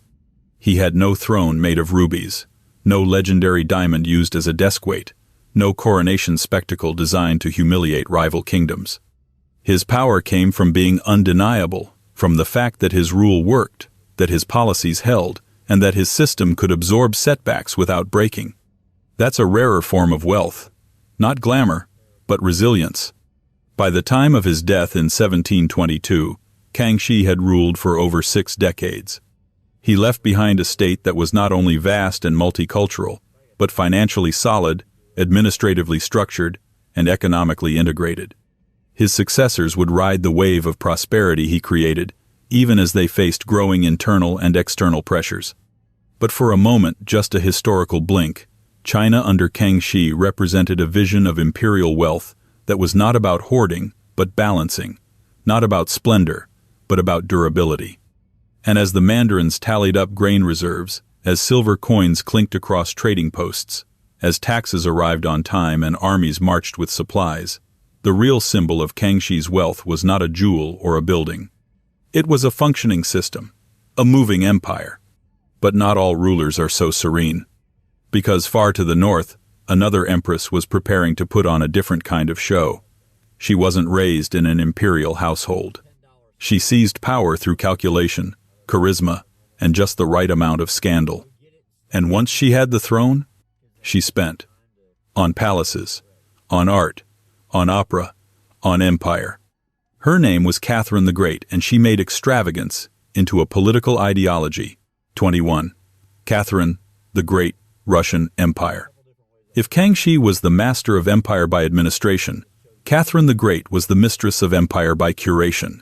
Where others inherited thrones, she acquired one. Where others hoarded wealth in quiet ledgers, she displayed it like a hostess unveiling a new wing of a palace, tasteful, expansive, and always with a touch of imperial mischief. Born Sophie Friederike August von Anhalt-Zerbst, a relatively minor German princess, Catherine was not supposed to rule Russia. She wasn't even supposed to survive it. But she did both, magnificently. In 1762, after a carefully navigated coup against her unpopular husband, Emperor Peter III, Catherine ascended the throne. She wasn't Russian by blood, but by the end of her reign in 1796, she was more Russian than the Russians themselves, at least in image, authority, and, crucially, wealth. Let's get one thing straight. Catherine was not rich in the way bankers are rich, or in the way gold-hoarding monarchs are rich. She was imperially rich, meaning her fortune was bound up in land, people, palaces, and geopolitical gravity. Russia under Catherine became one of the most powerful land empires on Earth, and the sheer scale of its resources is difficult to exaggerate. But Catherine didn't merely inherit a treasury. She transformed it. She took the patchy, inconsistent, semi-feudal wealth of 18th century Russia and reoriented it toward a vision of centralized grandeur. And she did it through land. Russia's wealth in this era came from the land, and more specifically, from the people who worked at millions of serfs tied to estates, churches, and the state itself. Catherine understood this intimately. Early in her reign, she began a massive redistribution of lands, rewarding nobles who supported her with vast estates populated by tens of thousands of these serfs. She granted over 800,000 serfs to the nobility during her time on the throne, effectively privatizing human labor on an imperial scale. This wasn't just generosity. It was political math. By tying the nobility's fortunes directly to her rule, Catherine secured their loyalty. And in return, the empire's landed elite provided military officers, court service, and the local enforcement necessary to keep Russia's gears turning. But make no mistake, Catherine didn't shrink the crown's holdings. She expanded them. By the end of her reign, the Russian Empire had grown by over 200,000 square miles, thanks to territorial acquisitions in Crimea, the Black Sea coast, the Caucasus, Belarus, and parts of Poland and Lithuania. Each new annexation brought more taxable land, more serfs, and more resources into the imperial budget. The conquest of Crimea alone opened up grain-rich plains and warm-water ports that transformed Russia into a major player in global trade. But Catherine wasn't just land-hungry. She was a curator of civilization, and she used wealth as a narrative device. She styled herself an enlightened despot, one of the philosopher kings that Voltaire and Diderot dreamed of, and she made sure the wealth of the empire reflected that image. Catherine imported Enlightenment ideas and Enlightenment furniture, fashion, and artwork. She read voraciously. She wrote plays. She corresponded with the great minds of Europe and occasionally put them on the imperial payroll. She wasn't just wealthy. She was cultured, and she wanted everyone to know it. Nowhere is this clearer than in her collection of art. Catherine was the driving force behind the founding of the Hermitage Museum, which began as her personal collection and is now one of the largest and most prestigious art museums in the world. She acquired entire collections from European aristocrats who had fallen on hard times or simply couldn't match her offer. Flemish masters, Italian Renaissance painters, Greek antiquities. Catherine bought them by the hundreds, not just to admire them, but to anchor Russia inside the cultural club of Europe. It was a kind of soft imperialism. If Russia was rich enough to own Europe's past, then surely it deserved to shape Europe's future. Of course, this was expensive, but Catherine's empire could handle it. Taxation under her reign was not uniform, but it was strategically applied. The state collected revenue from a mix of poll taxes, often levied directly on serfs, customs duties, land taxes, and monopolies on certain goods like vodka. The vodka monopoly alone was a goldmine, with state distilleries churning out rivers of taxable spirits. But Catherine didn't just rely on taxes. She promoted trade, both domestic and foreign. She chartered new towns, improved roads, and encouraged the growth of Russian manufacturing. She modernized ports, especially in the newly acquired Black Sea territories, and opened them to European merchants. All of this increased state income, not explosively, but reliably. And what did she spend it on? Well, everything. Catherine commissioned palaces, theaters, academies, and scientific institutions. The Smolny Institute, founded in 1764, was one of the first state-funded schools for girls in Europe. She built factories to produce luxury goods domestically. She endowed universities. She ordered new uniforms for her army, new gowns for her court, new operas for her stage. Each ruble spent was a statement of sophistication, a signal that Russia was no longer the backward steppe empire of her predecessors, but a European power with imperial flair. She didn't just spend money, she wrote policy. Catherine is remembered for her nakaz, or instruction, a sweeping legal treatise that attempted to codify Russian law along Enlightenment lines. It was never fully implemented. Russia was far too complex for that, but it framed her reign in a language of rationality and reform. And yet, for all this modernizing, Catherine's empire was still one of hierarchy, autocracy, and deep social inequality. The wealth she wielded so impressively was built on the backs of serfs who had no political rights and little economic autonomy. She flirted with abolishing serfdom early in her reign, but ultimately expanded it. Her alliance with the nobility was too central to her power. And so, while palaces rose in St. Petersburg, peasants across the empire toiled under obligations that became more entrenched, not less. That contradiction between Enlightenment ideal and imperial reality defined her rule. She believed in reason, but ruled with might. She loved liberty, but expanded slavery in practice. She was Western in taste, but Eastern in scale. And the wealth of her empire reflected this duality. It was both aesthetic and brutal, progressive in form, regressive in structure. Yet, Catherine was nothing if not aware. She knew her power rested on performance, and she excelled at it. Visitors to her court were dazzled by ceremony, impressed by governance, and utterly overwhelmed by the scope of her imperial presence. And when she died in 1796, she left behind a Russia that was richer, larger, more centralized, and more culturally integrated into Europe than ever before. She had not just ruled an empire. She had curated it, brushed its edges with gold leaf, hung Enlightenment ideals on its walls, served empire with wine and an aria. But if Catherine represented the perfect synthesis of spectacle and state, her predecessors in antiquity had built wealth from the ground up, literally. The next ruler in our journey didn't deal in salons or opera. His wealth was carved in stone, shaped by the Nile, and counted in temples. His name was Ramses II, and he made permanence look like a hobby. 22. Ramses II, New Kingdom Egypt. There are rich kings, and then there are kings who rewrite the landscape so thoroughly that later civilizations assume the gods must have done it. Ramses II, also known as Ramses the Great, didn't just accumulate wealth, he institutionalized it. He reigned from around 1279 to 1213 BCE, and in those 66 years, he amassed not only one of the longest reigns in Egyptian history, but a legacy so drenched in grandeur that modern archaeologists still trip over it in the desert sand. Ramses wasn't the kind of rich you measure in coin or bullion. Those categories didn't really apply to pharaonic Egypt in the modern economic sense. His wealth was expressed in monumentalism, temples the size of airports, statues taller than office buildings, inscriptions that blanketed stone like a divine press release. His economic power was measured not by vaults, but by the scale of labor he could command and the scope of his political theater. And oh, did he love theater? Let's start with the most obvious feature of Ramses's wealth, his buildings. Ramses II built more monuments, temples, obelisks, and statues than probably any other Egyptian pharaoh, possibly any monarch, period. It wasn't a phase, it was a lifestyle. His most famous masterpiece, the temple complex of Abu Simbel, was carved directly into a mountainside in Nubia.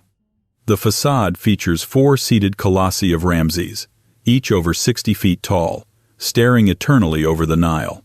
This wasn't a vanity project in the modern sense. It was propaganda on a cosmic scale. The temple was designed so that, twice a year, the sun would illuminate the inner sanctuary, lighting up the statues of Ramses and the gods. Wealth, in this case, was aligned with astronomy, baked into the stone with theological precision. But Ramses didn't stop there. His reign saw the expansion of the Ramesseum, his mortuary temple on the west bank of the Nile at Thebes. The Ramesseum was filled with storage rooms, records, courtyards, and colonnades. It was part religious center, part economic hub, part eternal PR stunt. Massive statues, inscriptions, and stelae proclaimed his victories, his divine favor, and his role as the great builder. The temple also featured a library and granaries, indicating it wasn't just spiritual, it was logistical. Because that's the thing. Ramses's wealth wasn't just for show, it was a machine. Under his rule, Egypt's economy functioned like a slow-moving but reliable engine. The Nile's regular floods created a fertile agricultural system that produced grain surpluses, which were collected through a highly organized taxation system. Land was divided and assessed. Temples and officials kept records. These taxes weren't collected in currency, but in grain, livestock, linen, and labor. And the state redistributed these resources to fund construction, armies, and court life. Ramses sat at the center of this system, like the sun in a solar system of bureaucratic planets. His power rested on the ability to mobilize tens of thousands of workers, seasonal laborers, artisans, priests, and soldiers without collapse. That alone was a kind of wealth that modern billionaires can only dream of. Direct access to the productive capacity of an entire civilization. And then there were the temples. Temples in Ramses's Egypt were not just religious spaces, they were economic institutions. Major temples owned vast tracts of land, employed thousands of workers, and managed their own treasuries. The Temple of Amun at Karnak, which Ramses expanded, was essentially a state within a state. It held granaries, workshops, scribal schools, livestock pens, and sometimes even its own military garrisons. These temples served as storage hubs, redistribution centers, and spiritual tax shelters. Pharaohs endowed them with land and treasure, not just out of piety, but because it created a parallel administrative network that reinforced their divine image. Ramses didn't just build temples, he flooded them with offerings. Gold from Nubia, lapis from Afghanistan, incense from Punt, and cedar from Lebanon. His court carefully recorded these tributes, staging a continuous drama of abundance. Processions and festivals, like the Opet festival, turned these temples into platforms for theatrical displays of unity between state, God, and land. Of course, this carefully manicured image of eternal stability masked real challenges. Ramses's reign was long, and over time, pressures grew. The Battle of Kadesh against the Hittites in year 5 of his reign is often stylized as a glorious military triumph, but it was, in truth, a bloody stalemate. Yet Ramses used it brilliantly. He had his artisans depict Kadesh as a resounding victory, with himself at the center, charging into battle like a divine whirlwind, while everyone else merely followed. That's not historical accuracy. That's economic strategy. Glorified victories shored up legitimacy, which shored up control, which ensured that grain kept moving and temples kept humming. Even the famed peace treaty of Kadesh, one of the oldest surviving international treaties in history, was as much an economic pact as a diplomatic one. Peace meant trade. Trade meant wealth. And Ramses was nothing if not pragmatic when it came to keeping his borders as secure as his narratives. So, what does Ramses's wealth look like from a modern perspective? We can't plug it into a GDP calculator or melt it down into bullion bars. Instead, we have to look at infrastructure, roads, temples, storage systems, irrigation networks. We have to think in terms of human capital, skilled stonemasons, administrators, scribes, and the vast unpaid workforce that kept the engine running. And we have to factor in the symbolic economy, his name carved on every obelisk, his image stamped on every wall, his legend outliving most civilizations. And even in death, Ramses remained the star of his own economic system. His tomb in the Valley of the Kings, though plundered centuries ago, was designed with all the grandeur expected of a divine ruler. His mummified body was so well preserved that when archaeologists examined it in the 19th century, they could still see traces of red henna in his hair.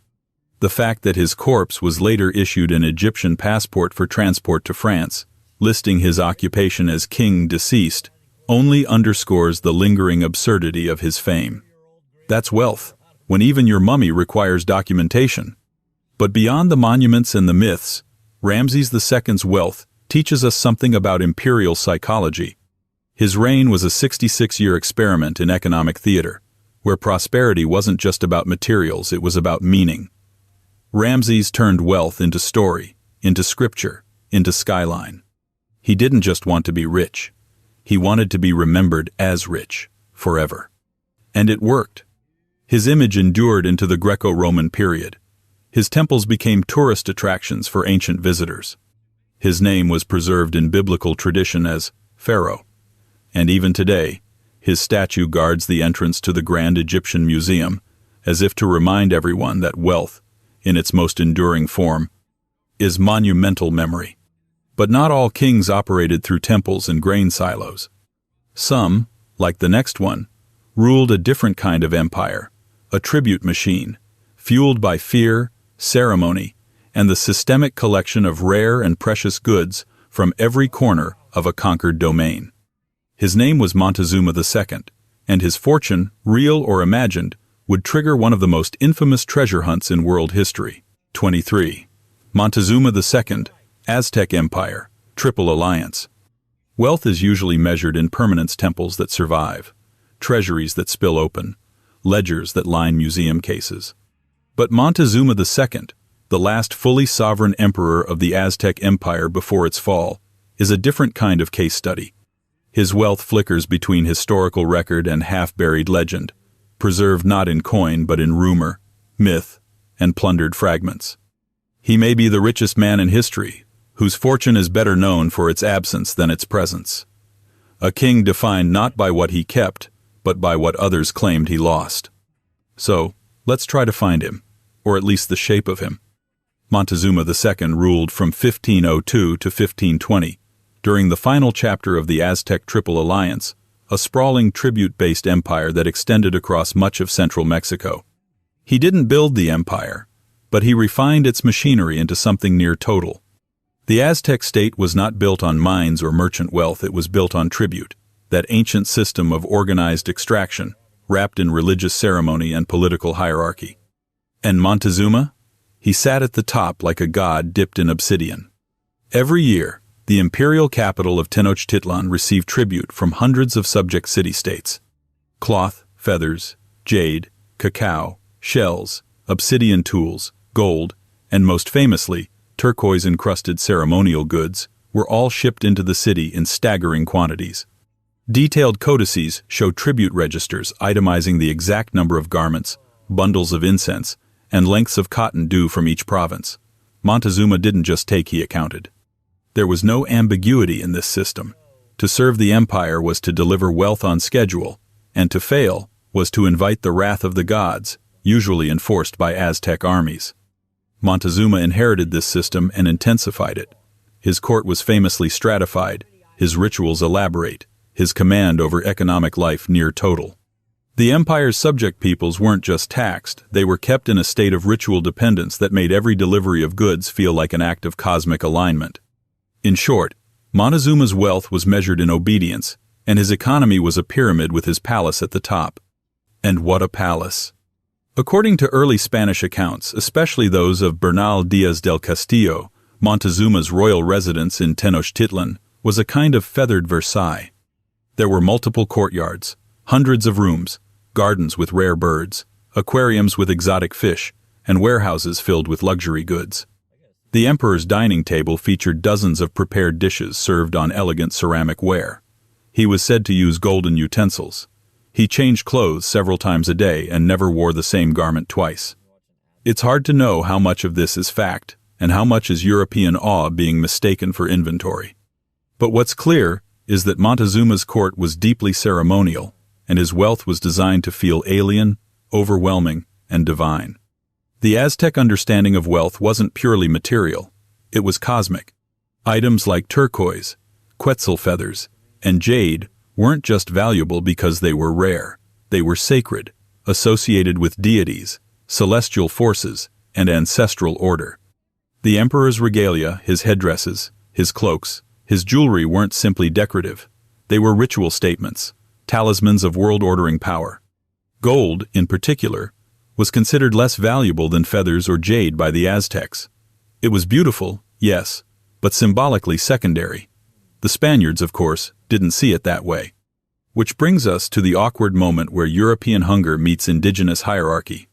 When Hernán Cortés and his contingent of conquistadors arrived in 1519, they found themselves not just in a strange land, but in a city that defied every preconception they had about the New World. Tenochtitlan was enormous, meticulously laid out, and surrounded by canals that reminded many of them of Venice.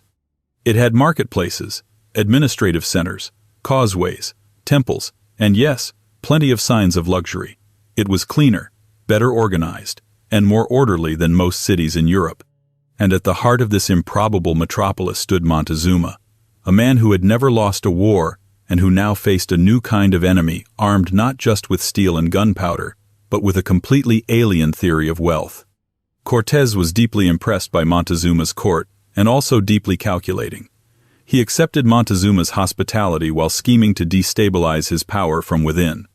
Montezuma, in turn, tried to absorb these foreign visitors into his worldview, offering them gifts, assigning them quarters, surrounding them with ceremony. But the cultural gap was unbridgeable. To the Spaniards, Montezuma's gifts were interpreted not as acts of welcome, but as signs of weakness or tribute. They assumed he feared them. To Montezuma, he was showing diplomatic magnanimity. This misunderstanding would cost him everything. Within months, the Spaniards had placed him under house arrest. The palace that once symbolized absolute control became his gilded prison. The tribute economy that once reinforced divine authority was now being diverted to pay his captors. And then came the infamous treasure. It's hard to say how much wealth was stored in Tenochtitlan at the time. The Spanish accounts describe enormous quantities of gold objects, ceremonial masks, figurines, discs, jewelry, and textiles. Some of it was melted down on site, reshaped into bars to make it easier to ship. Other items were taken as trophies or simply vanished in the chaos that followed. One of the most enduring stories from this period is the so-called Night of Sorrows, La Noche Triste, when, after Montezuma's death and a violent uprising, the Spaniards tried to flee the city at night, burdened with gold they had seized. Many drowned in the causeways, weighed down by the very loot they came for. For generations after, rumors circulated of gold lost in the canals, hidden caches of Aztec treasure buried in haste or secrecy. To this day, no one knows exactly where Montezuma's treasure went. Most of it was likely melted down and shipped to Spain. But the legend of the lost Aztec gold persists in books, movies, and treasure hunter folklore. It is the ultimate ghost fortune, a pile of wealth that once represented the pinnacle of a native empire, now scattered, reduced, or simply gone. But here's the irony. Montezuma's wealth was never meant to be portable. It was architectural, ritualistic, social. You can melt a statue, but you can't melt a tribute system. You can plunder a palace, but you can't reconstruct a cosmology that made gold secondary to feathers. In trying to seize his wealth, the Spaniards destroyed the system that made it meaningful. Montezuma II's legacy is therefore not just a story of riches lost, it's a story of riches misunderstood. He ruled not as a banker, but as a living axis between gods and people. His palace was a calendar. His treasures were symbols. His economy was an act of religious performance, as much as a political one. And when that performance ended, abruptly, so too did one of the most complex imperial systems in the pre-Columbian Americas. But Montezuma's ghost still looms, especially whenever someone dredges a canal in Mexico City and dreams of glinting metal beneath the mud. Our next ruler, however, was far less symbolic. He didn't do feathered diplomacy or ritual tribute. He confiscated, he coerced, and he conquered, turning elite estates into a personal bankroll and bankrupting his reputation in the process. He was Rome's most infamous emperor, a man whose name still drips with scandal and fire. 24. Nero, Roman Empire. By the time Nero, Claudius Caesar, Augustus Germanicus ascended to the Roman throne in 54 CE, the imperial treasury had already been primed by centuries of conquest, taxation, and ruthless administrative efficiency. The empire spanned from the rainy frontiers of Britannia to the sun-baked sands of Syria, and wealth flowed into Rome like blood through the arteries of an overachieving beast. If Augustus built the system, and Tiberius filled the vaults, then Nero spent. Let's begin with the myth, because Nero is one of the few historical figures whose wealth is often remembered not by what he built, but by what he supposedly watched burn. According to one of the most stubborn images in Western history, Nero fiddled as Rome caught fire, a poetic image that, despite factual inaccuracy, fiddles didn't exist, and he was probably 35 miles away, has become shorthand for elite decadence at its most oblivious. And decadence, whether real or inflated by centuries of gossip and moral panic, is central to Nero's legacy. But to understand how Nero came to be seen as the poster child for luxurious self-destruction, you have to understand the infrastructure of imperial Roman wealth and how much of it Nero could access with a signature and a shrug. At the height of the 1st century, Rome's economy was a tightly wound combination of taxation, conquest profits, slave labor, and elite rent-seeking. The emperor didn't have a salary, he had the empire. Personal and state finances blurred, and control of the treasury meant control over essentially everything. The imperial family owned vast estates across Italy, Egypt, and North Africa. Grain from the Nile, olive oil from Hispania, taxes from Gallic tribes, and tribute from Eastern client kings all made their way into the imperial coffers. It was a fiscal hydra, and Nero was handed the reins of this beast at just 16 years old. To say that Nero grew into his power awkwardly would be a charitable understatement. Raised in the shadow of the hyper-controlling Empress Agrippina the Younger, his mother, and initially guided by competent advisors like Seneca and Burrus, Nero's early reign was marked by relatively prudent governance. Taxes were reasonable, military campaigns were stable, and public games were well-funded but not extravagant. But that wouldn't last. By his early 20s, Nero had decided to become not a ruler who presided, but an artist who performed. He fancied himself a poet, a musician, an actor, a man born for the stage rather than the Senate. And so began one of the most aggressively stylized spending sprees in Roman history. To support his lifestyle and his carefully cultivated image, Nero directed massive funds toward public entertainment, monumental architecture, and court pageantry. He increased the number and scale of gladiatorial games, chariot races, and public spectacles, often footing the bill himself, or rather, having the state do it in his name. This wasn't just vanity, it was political calculus. In ancient Rome, bread and circuses weren't cheap tricks, they were policy. Keep the urban poor entertained, and they're less likely to riot. Keep the elites distracted with court intrigue, and they're less likely to plot. Nero spent lavishly on festivals, musical competitions, theatrical performances, and processions, even appearing on stage himself, something Roman elites considered dangerously beneath the dignity of a ruler. And then came the fire. In 64 CE, a massive blaze tore through Rome, destroying or damaging 10 of its 14 districts. The exact cause remains unclear. Roman historians at the time offered conflicting accounts. Some blamed Nero himself, citing his building ambitions. Others noted how quickly he moved to aid the victims and rebuild. Whatever the truth, Nero saw opportunity in the ashes. He seized large swaths of the cleared land to begin construction on one of the most infamous vanity projects in architectural history, the Domus Aurea, or Golden House.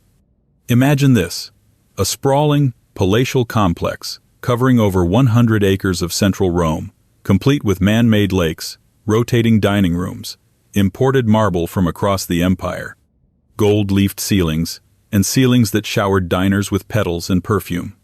It was not so much a residence as a theatrical environment, designed to make the viewer feel like they had entered another realm, a place where the emperor was not merely a man, but a living god of taste and wealth. Needless to say, the Roman Senate was unimpressed. To build his dream house, Nero not only commandeered public land, but also increased the financial pressure on Rome's provinces. This is where his spending crossed the line from dramatic to dangerous. To keep the funds flowing, Nero resorted to confiscations, particularly from wealthy senators and equestrians. If you were rich, landed, and even remotely suspect of disloyalty, you might wake up to find your estate seized, your family name erased, and your fortune now funding a mosaic floor in Nero's banquet hall. This was taxation as pretext, wrapped in imperial paranoia. He also debased the currency, an ominous first in Roman history. Nero reduced the silver content of the denarius, effectively shrinking its value and expanding the money supply to cover his imperial expenses. It worked in the short term but undermined trust in Roman currency, setting a dangerous precedent for future emperors. At the same time, Nero wasn't neglecting the arts. He subsidized poets, sponsored musical festivals, and insisted on participating in competitions abroad, especially in Greece, where he forced cities to grant him awards. He even declared victory in events he didn't participate in.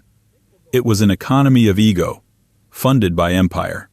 And yet, for all his extravagance, Nero remained popular with segments of the Roman lower class. He provided entertainment, distributed grain, and rebuilt parts of Rome after the fire with broader, safer streets and new public buildings.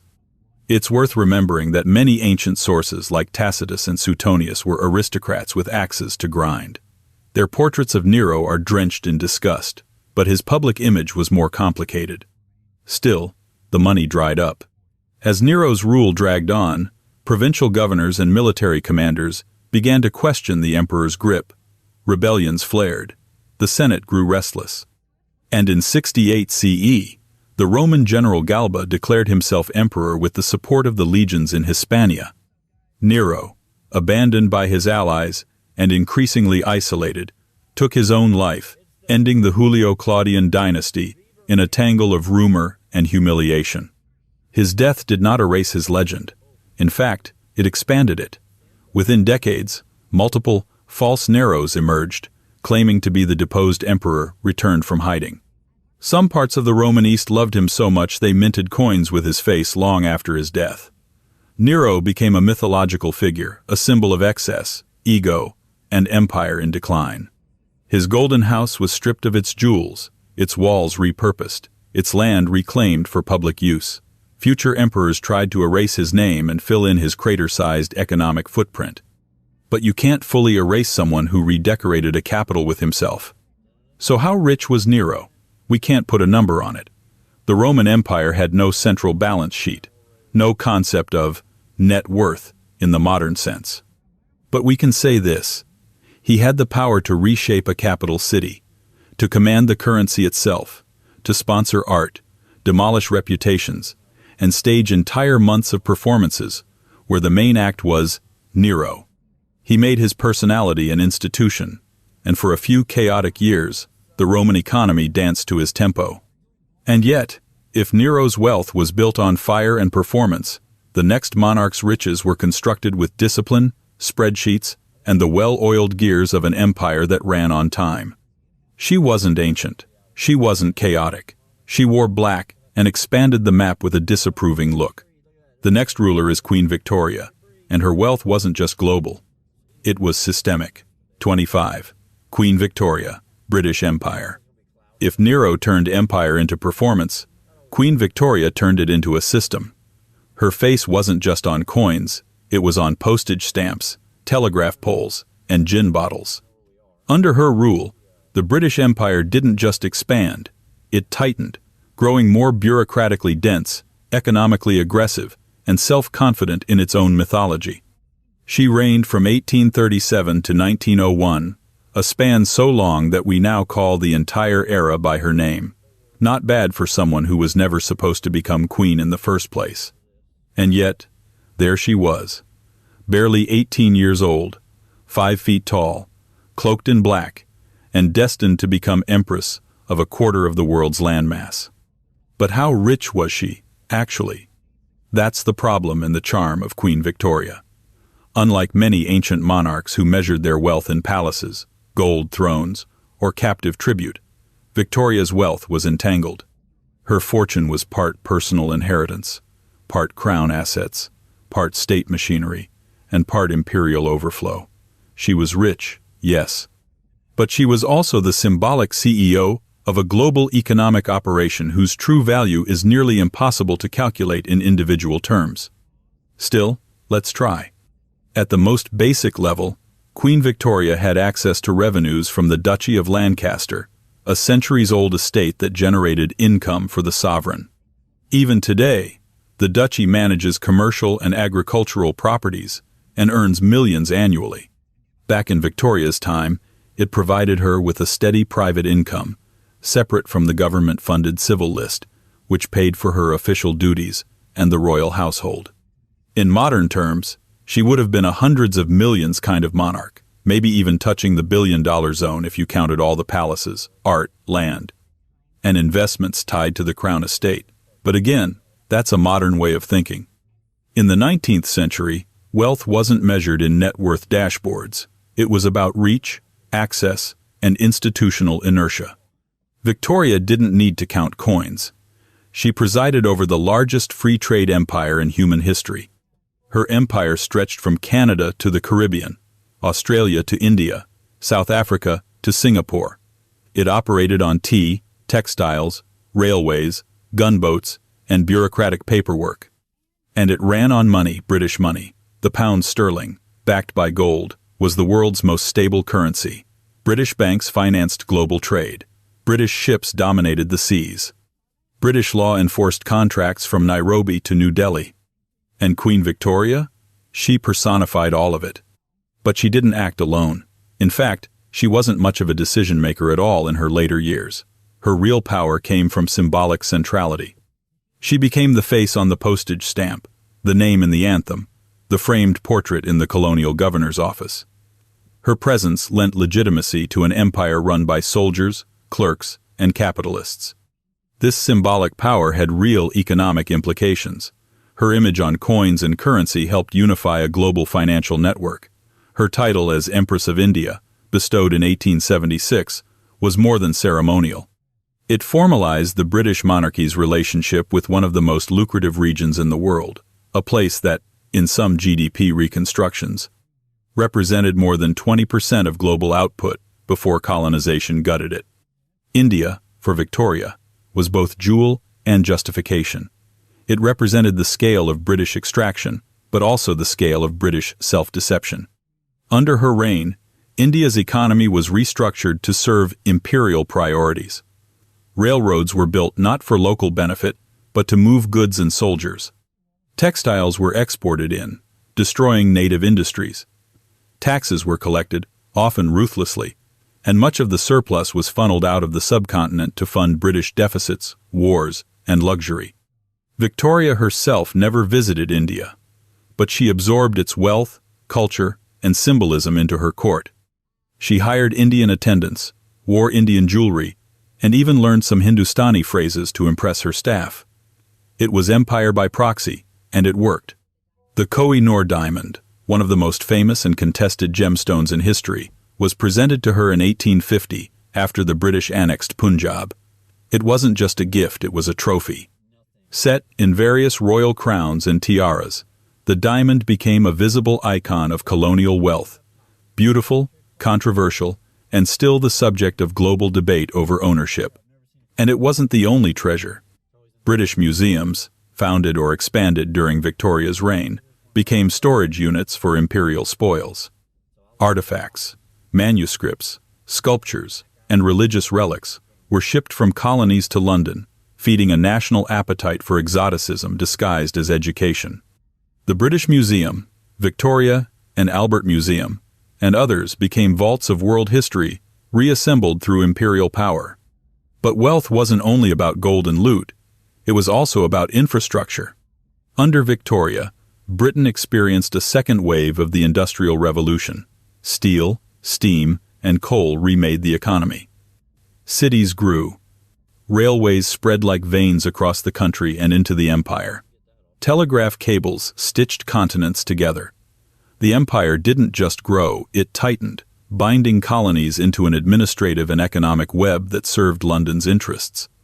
The crown itself was often detached from these developments. Parliament, the Treasury, the East India Company, before its formal dissolution in 1858, and various colonial offices made most of the big decisions, but Queen Victoria benefited from all of it. Her court was funded by this vast machinery. Her palaces were staffed by imperial servants. Her birthday was celebrated across continents. Her jubilees, especially the Golden Jubilee in 1887 and Diamond Jubilee in 1897, became global showcases of British power and prosperity. At the height of her reign, the British Empire was home to over 400 million people, about 1/4 of the world's population. The sun, quite literally, never set on it. And even though Victoria didn't rule as a despot, she remained the gravitational center of this vast arrangement. She wasn't flashy.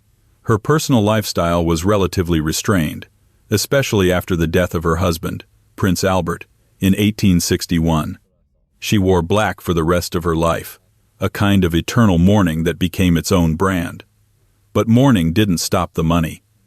Her family remained one of the most financially secure institutions in the world. She arranged marriages for her children across European royal houses, earning her the nickname Grandmother of Europe.